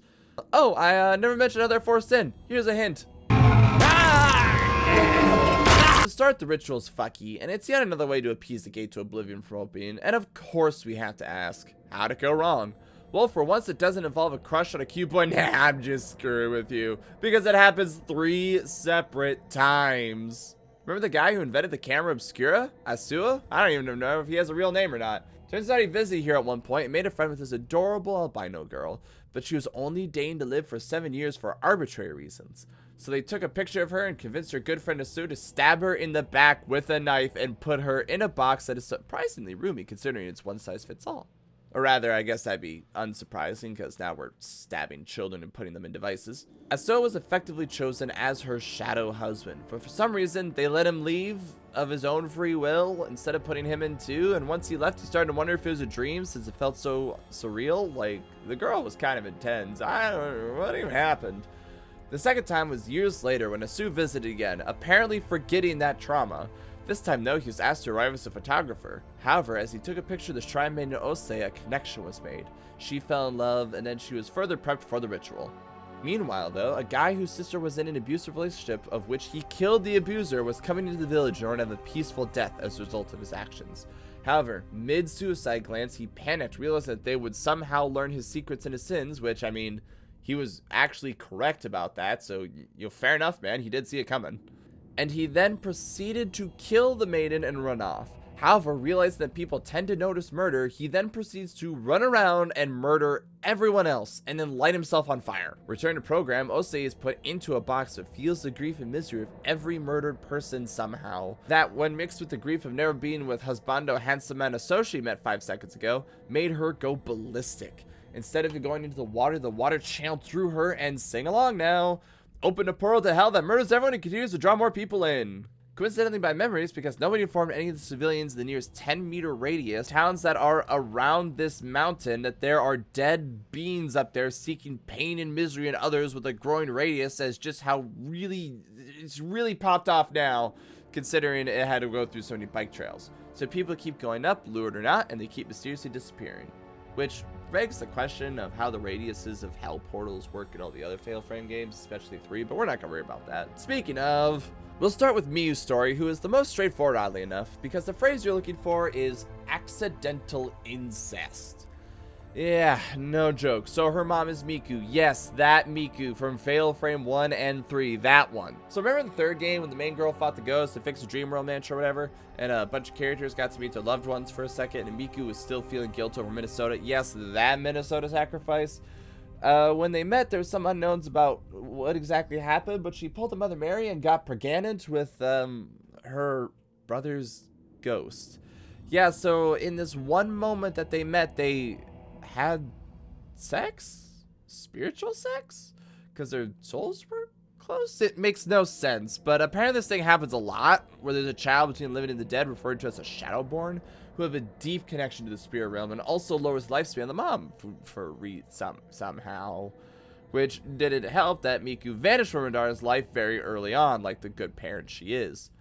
Which leads here with Miyu asking Hisoka for help finding her mom being lured away, because she was able to finally hunt her down. But that's okay, because Miyu takes turns being possessed and fighting back, but eventually finds Miku in a box. Since it turns out that the ghosts are in automatic boxing mode like the Amazon workers they are, Miyu pulls her out and brings her home, only for Miku to be drawn right back out, which really is the theme here.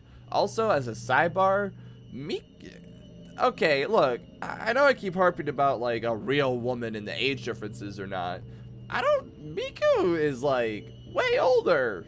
Something about this looks wrong. You could have told me that that was a big sister and I would believe you. Like, what is going on here? Miyu falls and manages to fight off Ose, giving one of the 2 game's major endings, which is basically summed up by how you emotionally deal with your mom dying. Yeah, that's, it's kind of arbitrary whether or not you accept it, but she is dead. Or they stay together? I don't know anymore. Next is Ren, guided by visions of the strange albino girl who is likely calling out to him because he's very closely resembles Sasao. While also trying to track Yuri and Miyu, he manages to save Rui from killing herself under ghostly influence. In an honestly really cool and creepy way. Like, I mean, there's ropes, there's cliffs, it's a good time. He plays hide and seek with far too many ghost chill and eventually combats dolls while finding albino girl here, who goes back and forth between enacting vengeance and simply wanting to be with him. This culminates in a 4-way ending. First, choosing between her and Ose, since he was sort of promised to both, and then depending on acceptance or rejection of each. Surprisingly, none of these involve getting your limbs broken or shoved into a box. I swear that happened, but Google tells me I'm remembering wrong. I'm not entirely sure about that. But hey, depending on how it goes, you get into a better relationship with Rui, so that's nice. There's also this really neat sequence where it's raining outside at the antique shop, and because of the rain, the ghost influence are able to reach out further than normal. So while everyone else is trying to get some rest, Ren has to defend them. You have to look at the cameras. It's oddly reminiscent of Five Nights at Freddy's, however, the scares and ghosts are scripted, so it's nowhere near as stressful a situation as it should be. Lastly, we have Yuri, who repeatedly saves everyone else, but is chased off by swarms of corpses, ghosts, and Ose herself with her overwhelming influence. Also, sick-ass design. Like, look at her, that's creepy as shit, I love it. After getting Ahsoka home safe and sound, the darling woman Yuri is back in, and she confronts the priest and eventually Ose herself.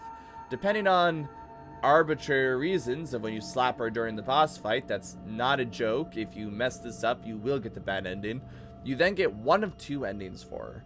Sharing Ose's sadness and making her big sad go away, which fixes everything, or joining her in death as a companion to help her maintain herself as a pillar. Yes, they are called pillars. Yes, this does kind of imply that depending on what ending you get, both Ren and Yuri marry her. Yes, it's weird.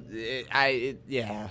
Weirdly enough, it's hard to describe Yuri, mostly because it's not based on a ritual that has to be repeated or anything like that. She's more the driving force for the others and their more specific dilemmas while taking the fight to Ose herself and saving Ahsoka for the boxing community.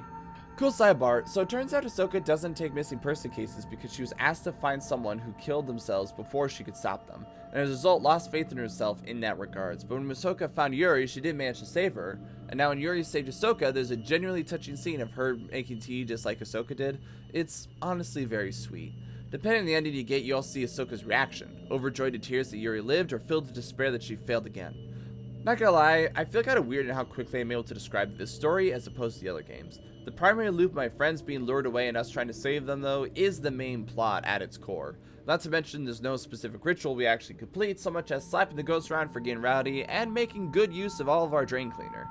It's interesting learning about the mountain itself and how its culture of water and the peaceful deaths works, but it's also surprisingly straightforward in most cases. Really, making it so there isn't the most talked about specifically.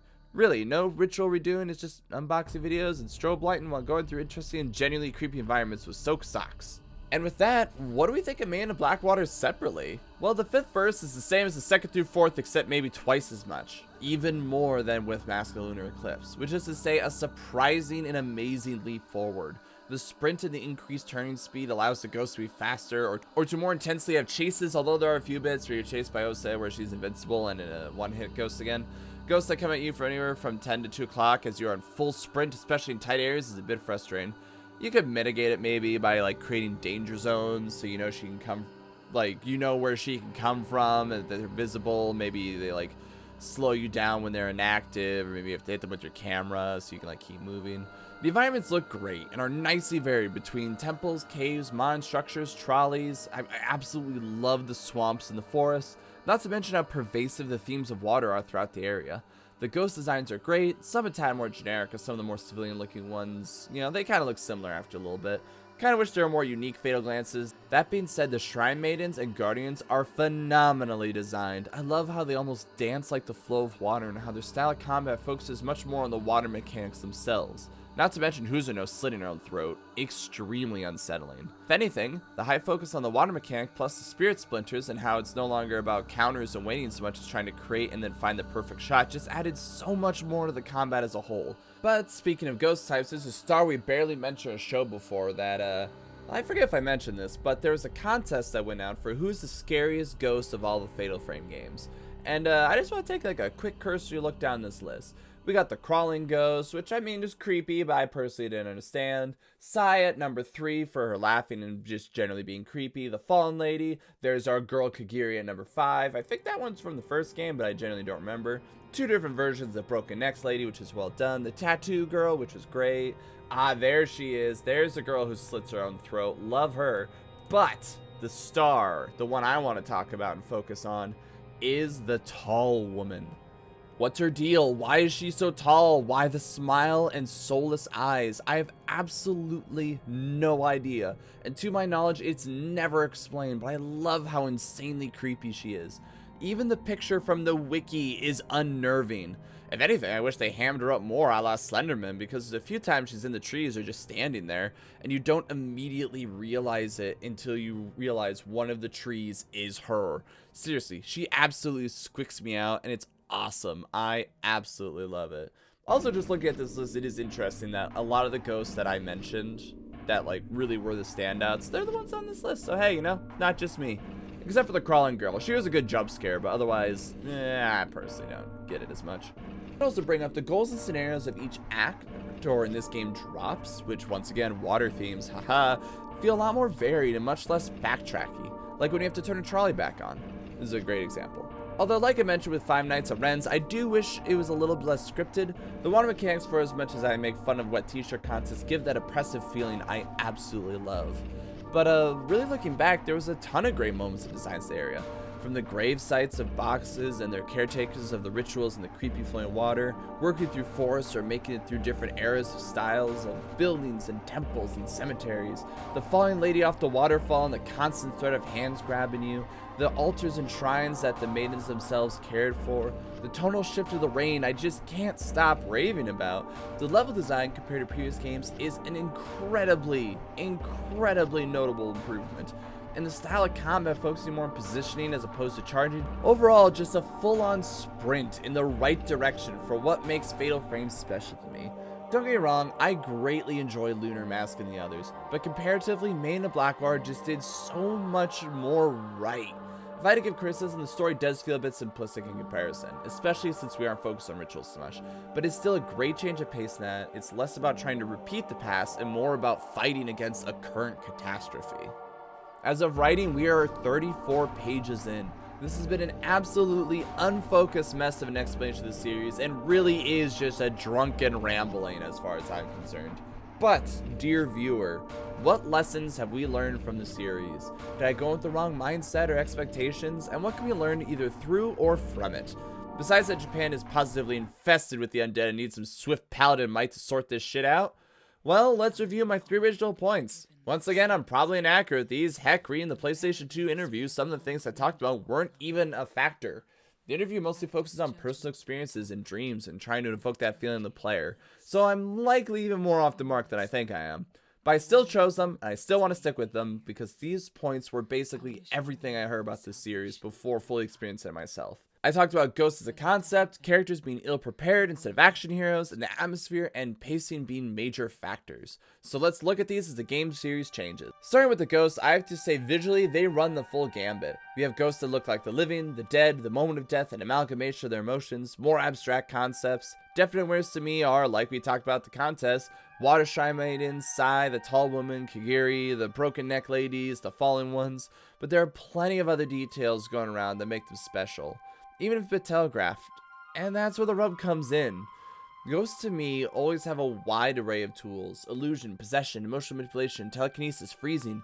Yeah, sure, there's a lot to be said for a ghost physically grabbing you and probably leeching life, but in Fatal Frame, a lot of them, that's all they really got. Most ghosts move towards you, occasionally disappearing and coming from a different angle, grab a handful, and proceed to give you shake and baby syndrome until you're declared dead. This includes final bosses, final game bosses, who instead insta-kill you, but the problem's still there, it still persists. Now, hang on, let's give credit where it's due. We have ones that shoot projectiles, actively dodge out of camera view, come from above, below, repeat how it died to kill you, summon creepy dolls using diversionary tactics, and plenty of others. But really looking at it from a mechanical standpoint, they all function similarly because you respond to them all, basically speaking, the same way.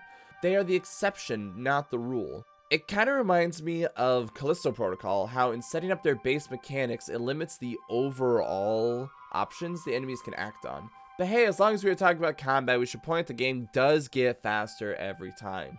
It allows for more movement speed, more turning speed. Maiden and Blackwater even got rid of the charge in favor of getting a better picture. All major improvements. But see, that's the problem. I still don't think it's enough. If I had to try to describe what's missing, think of horror movies that have ghosts, and let's not focus on the attack but the approach specifically. What sets ghosts apart from an animal?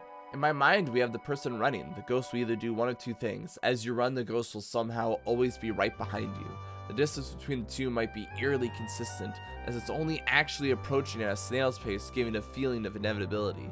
Or you just run away from a ghost and leave them in the dust, almost easily, too easily in fact. But the thing is, it doesn't matter if you run. Maybe you accidentally run into the ghost's arms, find the ghost in every room you run into. Maybe it lets you think it gets away only for you to see the ghost in your reflection. Maybe it takes its time to toy with you by locking doors and the like. You get the picture, right? Now ask yourself the question, did this ever happen in Fatal Frame? Like ever? Pretty much no. Sure, maybe they lock you in rooms to fight a ghost, but the flying objects, slamming windows and doors, feeling that escape is impossible? Nope. Ghosts pretty much only attack you in contextual areas, or vaguely follow you at a pace. There's some reappearing, but once again, the damn sensor. I will not stop. Seriously, I'm just pissy at this thing, because you know what else I just described with ghosts? Not knowing where they are. A false sense of security. The sensor ruins it, and it drives me up the wall, and the base ghost design takes away even further. But Max, you say, the ghosts do lock doors, knock things over, disappear, reappear, possess, and so on. You're right, and there's a word you're missing there. Contextually.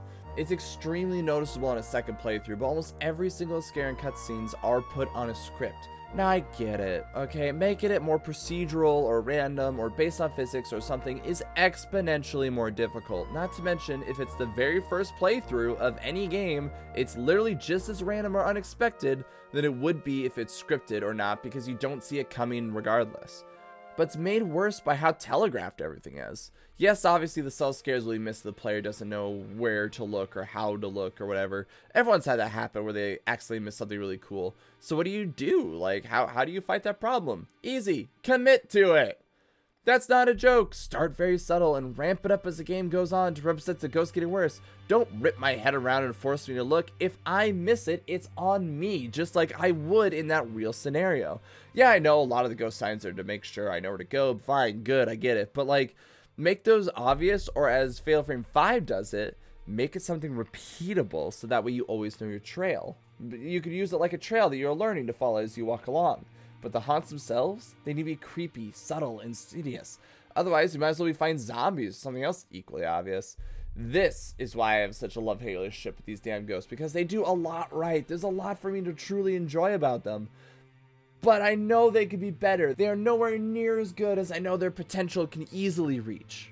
Speaking of not living up to full potential, what about the characters? Honestly, for the most part, in each individual context, they're fine. Play the role of ill-prepared people very well, but something's missing from my approach example earlier. Turning speed. Each of those descriptions involves in frantic movements, frantic to the point of missing details or only catching glimpses of a ghost. It involves rapidly wheeling around only to realize it's too late. And look, I get it. They're supposed to be scared. Each game represents the first real encounter with ghosts, but I never understood why the turn speed and movement speed is so low. Like, okay, this isn't meant to be a first-person shooter and action game with a true dodge. We're not playing Doom here, but I really wish the speed and reaction went up. Every game that improved it not only felt better, but also made the ghosts more threatening. Oh, but Max, if you're really amped up to speed to rival Call of Duty, won't the players just absolutely style the ghosts? Sure, if you're an expert, you'll wheel around insanely fast, but also means you might be moving so fast you miss details like we mentioned before. Not to mention, there'd still be the camera reload time, so there's no machine guns. You can also introduce mechanics so ghosts gain stronger, faster, more aggressive, or have more powers as the fight goes on, to stop the player from feeling all powerful. You even encourage full-on chasing and pursuer mechanics, and really emphasize how the camera doesn't really take them down so much as drives them off. Like, there's a ton of things we could do here, it's just not utilized. Also, as we upgrade the cameras themselves, they aren't exactly opening up new compartments or changing physically. I take it more as a representation of the character becoming more spiritually inclined as they are fighting off ghosts. So my main question is, why the heck isn't that reflected anywhere else? Your gait never gets more confident, you aren't quicker to react, nothing.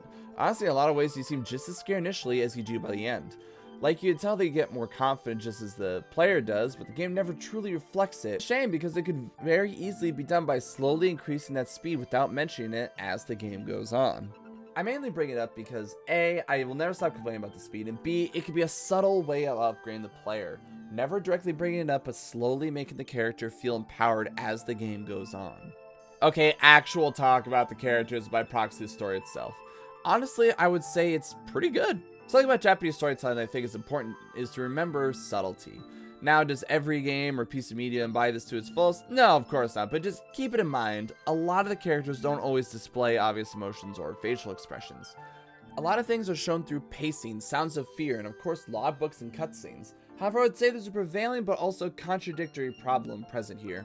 Repetition and omitted detail. Trust me when I say this, I'm all for subtlety in storytelling, making the players investigate and piece things together for themselves, but depending on how it's done, it can get frustrating or worse, confusing. For example, let's bring up 3 different games real quick. Hyper Light Drifter, Five Nights at Freddy's, and Dark Souls 1. In my experience, all of these games have the same thing in common. that without looking up online wikis or essays or lore videos or anything, it's extremely easy to get wildly different interpretations of the lore. Who's the hero? Who's the villain? What's the motivation? Why are things happening? What's the importance of various things happening? These games are rife with it. Hyperlight has amazing gameplay and awesome boss fights and incredible pixels. Fuck does any of it mean? Good question, because the game doesn't tell you the best. Five Nights at Freddy's will also always be fascinating to me, especially with how the game series started and how it created a nightmare's quality. And Dark Souls is without a doubt one of my favorite game series, but I'll not deny for a second there's a lot to be said for storytelling that is subtle to the point of absolutely non-existent. We discuss finer details and the like all day, and I'm cool with that, but I'm talking basic ass plot points. Basic ass, why is the bad man bad, or why are we doing what we are doing? Now yes, people do the digging and the lore videos and we appreciate it, but I feel like basic details should be universally agreed on, right? I bring it up with Fail Frame because as much as I love the notes and grainy film cutscenes, it is really easy to get things confused. This isn't made much better by storytelling that is done out of order. Mask of the Lunar, Eclipse, and Crimson Butterfly are probably the best examples here to make sure the storytelling is still solid. In Lunar Eclipse, do you remember how many rituals were done? We had successful ones referenced arbitrarily, the failed one where the guy tried to ascend to heaven, the tourist ones since the real ones were banned, and the secret one where all hell broke loose for real. All of which looked incredibly similar, 3 out of 4 which failed resulting in similar deaths across the board, and lastly, all of which, when shown in cutscenes or referenced in notes, were described fairly similarly. Looking at the footage, we could parse apart small differences and perhaps the angles they were filmed or what they were wearing or if we can recognize their face. But in the moment, it was a crapshoot. What about Crimson Butterfly? We have the ritual Scythe, the ritual with the boys, the successful ritual, and the ritual you eventually became a part of. This one's a little better because you could tell based on whoever was sacrificed, but the problem's there too. Similarly, there's the repetition of cutscenes. It's not always clear what we are seeing multiples of, and many times it feels unnecessary, like we aren't getting anything new. It'd be different if more and more details are shown each time. Maybe the film grain goes down, or different coloration, something, man, I don't know. I keep going back and forth between these cutscenes being really interesting and adding to the vibe, and just plain being time wasting. Which is such a shame, because the stories themselves I think are good in their own right, just repetitive. Especially one right after the other. Yeah, I know, lots of games tell similar stories to each other. How many times have you gotten all 8 gym badges, saved the princess, collected the Triforce, fought against existential dread? But the important differences here are what has changed about the path to that and the solution for it. Each of these games puts you in an abandoned village or mansion, you bumble in, drawn or otherwise, discover there's a hole to hell or whatever and a ritual that went wrong. Fight a one-hit knockout ghost, calm them down, and then close the gate and ignore that the rituals had to be repeated before and how it'll probably get worse in a few years, but hey, you know what? Not your problem. You have some different flavors. I mean, the first game sets boundaries, the second is nice and concise, the third has the potential to be existential but falls through, fourth tries to step stuff beyond the village and incorporate stronger themes, and the fifth has a much more simplistic story that focuses more on themes more than specific plot points. But there's still a large amount of overlap. The characters are somewhat similar. Jokes aside about having similar names, it's pretty easy to get them confused too. The anime style and ridiculous clothes help there, but after playing all the games, they aren't exactly the most engaging and memorable characters. Like, I know I suck at names, but geez, these games are just fortifying that. Lastly, the pacing. Well, I ranted about it, nothing wrong with once more, right? The problem here isn't the speed of the game, it's that nothing fills it, and when something does come up, you are warned. Remember our previous 2 points. We have ill-prepared characters and enemies that don't have to rush you, but instead invoke dread. I would like to emphasize that phrase, invoke dread. I'm not encouraging constant jump scares, just that for the grand majority of the game, if I had to guesstimate, maybe 90-95%, you precisely know when you're in danger and when you're not. That's the core problem, right there. The sensors, the scanners, the music cues, the dramatic pauses, the sound effects when a passive ghost comes up, and the absolute 10,000 steps you put in every day backtracking, either looking for keys or ghosts who act as them. All of which telegraph if you're in danger or not. Now sure, we can have discussions about tension, letting there be calm periods and slowly ramping up for a big release and effectively reloading and do again. But there's a difference between giving the players a break and absolutely never capitalizing on your previous tension. We can also talk about gameplay mechanics and patterns being required in some form, but the thing is, I can appreciate the goal of a slow burn. The goal just doesn't seem to fully follow through with it, because the unfortunate thing about the pace of Fail Frame is something that all horror media in general should strive to avoid. It's predictable. You know when you're in danger. You know when you're safe. You know when a ghost's nearby. You know when it dies. You know when a non-hostile ghost shows up. You know what the plot generally is. You know there's a hole to hell somewhere with a failed ritual involved. You know the ritual probably failed because someone had a crush. And you know it needs to be fixed by doing this ritual somewhat similarly again. You know the main ghost is a Oko ghost that's locked in certain rooms. You know to upgrade your weapons mostly the same every time. You know you win by calming down the big ghost, and you know it's only decided to be vulnerable near the end because of arbitrary reasons, and on it goes, and it just kills the mood, which is a damn shame because the mood and environments made in this game are honestly very good. The scenery looks great, the theming many times works wonderfully. There's so much potential here, and it just feels like a lot of it is simply lost for this reason of predictability. If anything, this might be a good time to bring it all together and give final thoughts considering how integral everything is to each other. Well, first, I'm gonna be honest. I don't like giving games number scores or X stars out of whatever because that just gets so subjective. A lot of it is opinion or design choices, and it boils down to the person playing it and what they are personally like or at the time have the energy for, or just what they're feeling in the moment. Not to mention comparing games that aren't each other's genres or games that excel in one aspect but not another. I understand why such scores exist, but I was never a real fan of them. And especially when people start arguing or doing things like declare 7 out of 10 means it's average or bad. So to me personally, especially talking about this kind of format with an entire franchise, I like to compare the entire series to a core concept of the games itself, or maybe an analogy. And for me, that would be the camera obscura out of 10. If you want to go even further, I could also compare it to a camera on a themed ride. Let me explain. You know how when you're on vacation or something and you take a picture, and as much as it's a cherished memory, you know it'll never be as lifelike or fully show what the moment was like as just simply being there. And in the process of taking that picture, you fight with its machinery, you have to remember when to take it out and get the angle just right and get the focus in, all in an attempt to hold on to that perfect moment. That's what I feel about Fatal Frame, because the game does a lot of things right, but like looking through a picture book, it doesn't feel as, well, ironically enough, alive as it should be. Ghosts as a medium and a concept are unique because of how unbound they are. The moment the ghost becomes predictable or obvious, they lose that aspect of themselves. I can take a step back and recognize we've played 5 of these games, alright? Each one designed to be playable and accessible by newcomers. But literally every single one of the games has this problem. I brought up themed rides earlier because they are for the most part designed to keep your attention on different spectacles or to leave hints so you know where to look next, and usually there's a bigger hint for the spot of the ride that takes the picture. And I don't know about you guys, but those pictures, they never turn out right for me. But just like going on those rides and sneaking pictures illegally, don't deny, we've all done it. Along a similar vein, you view the entire game not only through the rails of the ride, but through the lens of the camera obscura. And once you're forced to do so, a lot of the combat and gameplay doesn't have the same level of excitement or drama as before. But grappling with the mechanics, you're reminded of what all the ghosts could be, but aren't for sake of maintaining its decided playstyle. As a quick reminder from the beginning, where you had forced camera angles on certain parts of the environment, at any time, you could hit the button, pull up in the camera, and you would be in first person mode as you go through these beautiful environments. This was deliberate, and that's just what gets me about it. The camera is slow, tedious, patient, which can, it can lean towards an air of hesitant carefulness, but can also make things just drag on and no longer even be scary in the first place. And many times more of a chore than anything else. Like, look, I adore Fatal Frame. I love the idea of the ghosts, the gameplay, the story, the characters, the environment, the pacing. I absolutely love all of it. But as I look at each one of those aspects, I come off as the most negative fucking Nancy, because each one is so close to perfection and so close to what it could be. But, like that picture you took, it's never quite as lifelike as it should be.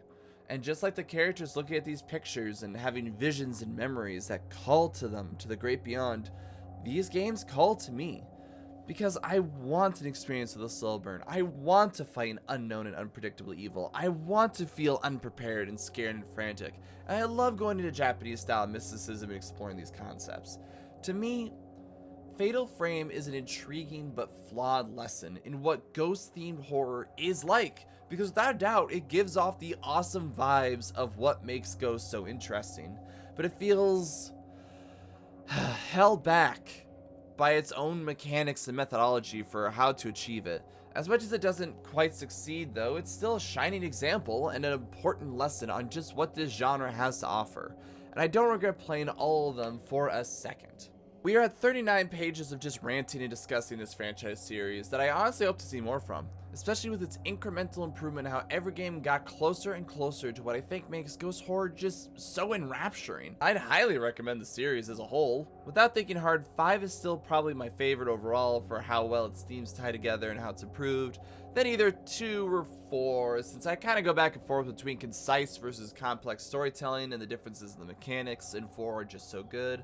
1 for its purity and simplicity in nature, I would say, and 3 because it probably has the most wasted mechanics, which I'm still gonna hold a grudge against. But that being said, I hope everyone really enjoyed this long-form rant, as this series was a lot of fun to analyze. Talking about it was a good time, and I recognize the way I talk, I'm a bit of an unstructured mess. But that being said, I really hope everyone enjoyed me sharing my personal experience and my personal thought with this series that I have such a simultaneous love, and it drives me nuts because it's so close and I love it for it, but I also kind of hate it. Now, that being said, you may have noticed a face or elf in the corner. Who the heck is this guy who keeps sliding on the stream? Like, who was that? Well, that's me. This whole video is based on a personal joy of mine, playing an entire franchise from beginning to end, just to see how the game changes and grows and what we can learn from it. And I stream the entire game on twitch.tv/LordEctro. As of writing, we're playing the Metroid franchise and looking at it in much of a similar way as Fatal Frame, and I'd love to have you all there with me on the journey. So that being said, thank you all so much for watching. I hope you all have fun. I know I did, and I hope to see you there. Give him a hug. Alright, there we go. I feel good about that. So, thoughts overall on this game. I mentioned this before. Okay, I'm gonna turn the volume a little bit. I mentioned this before when we did Fatal Frame 2. I mentioned this when we did Fatal Frame 3. And now I'm gonna mention when we do Fatal Frame 5. This game series has a weird, consistent power of every game it's better. It's not radically different, but like every game is just like, oh, if the value of everything started at 5, next game 7, next game 9, next game 11. Okay, that's bad examples, but it is. Quality of life improved, the camera system improved, the camera felt better, the lock-on felt good, having to turn it felt good, the enemies were smarter, the acting was better, the story was better, you care more about the people, it was cool to see how things connected.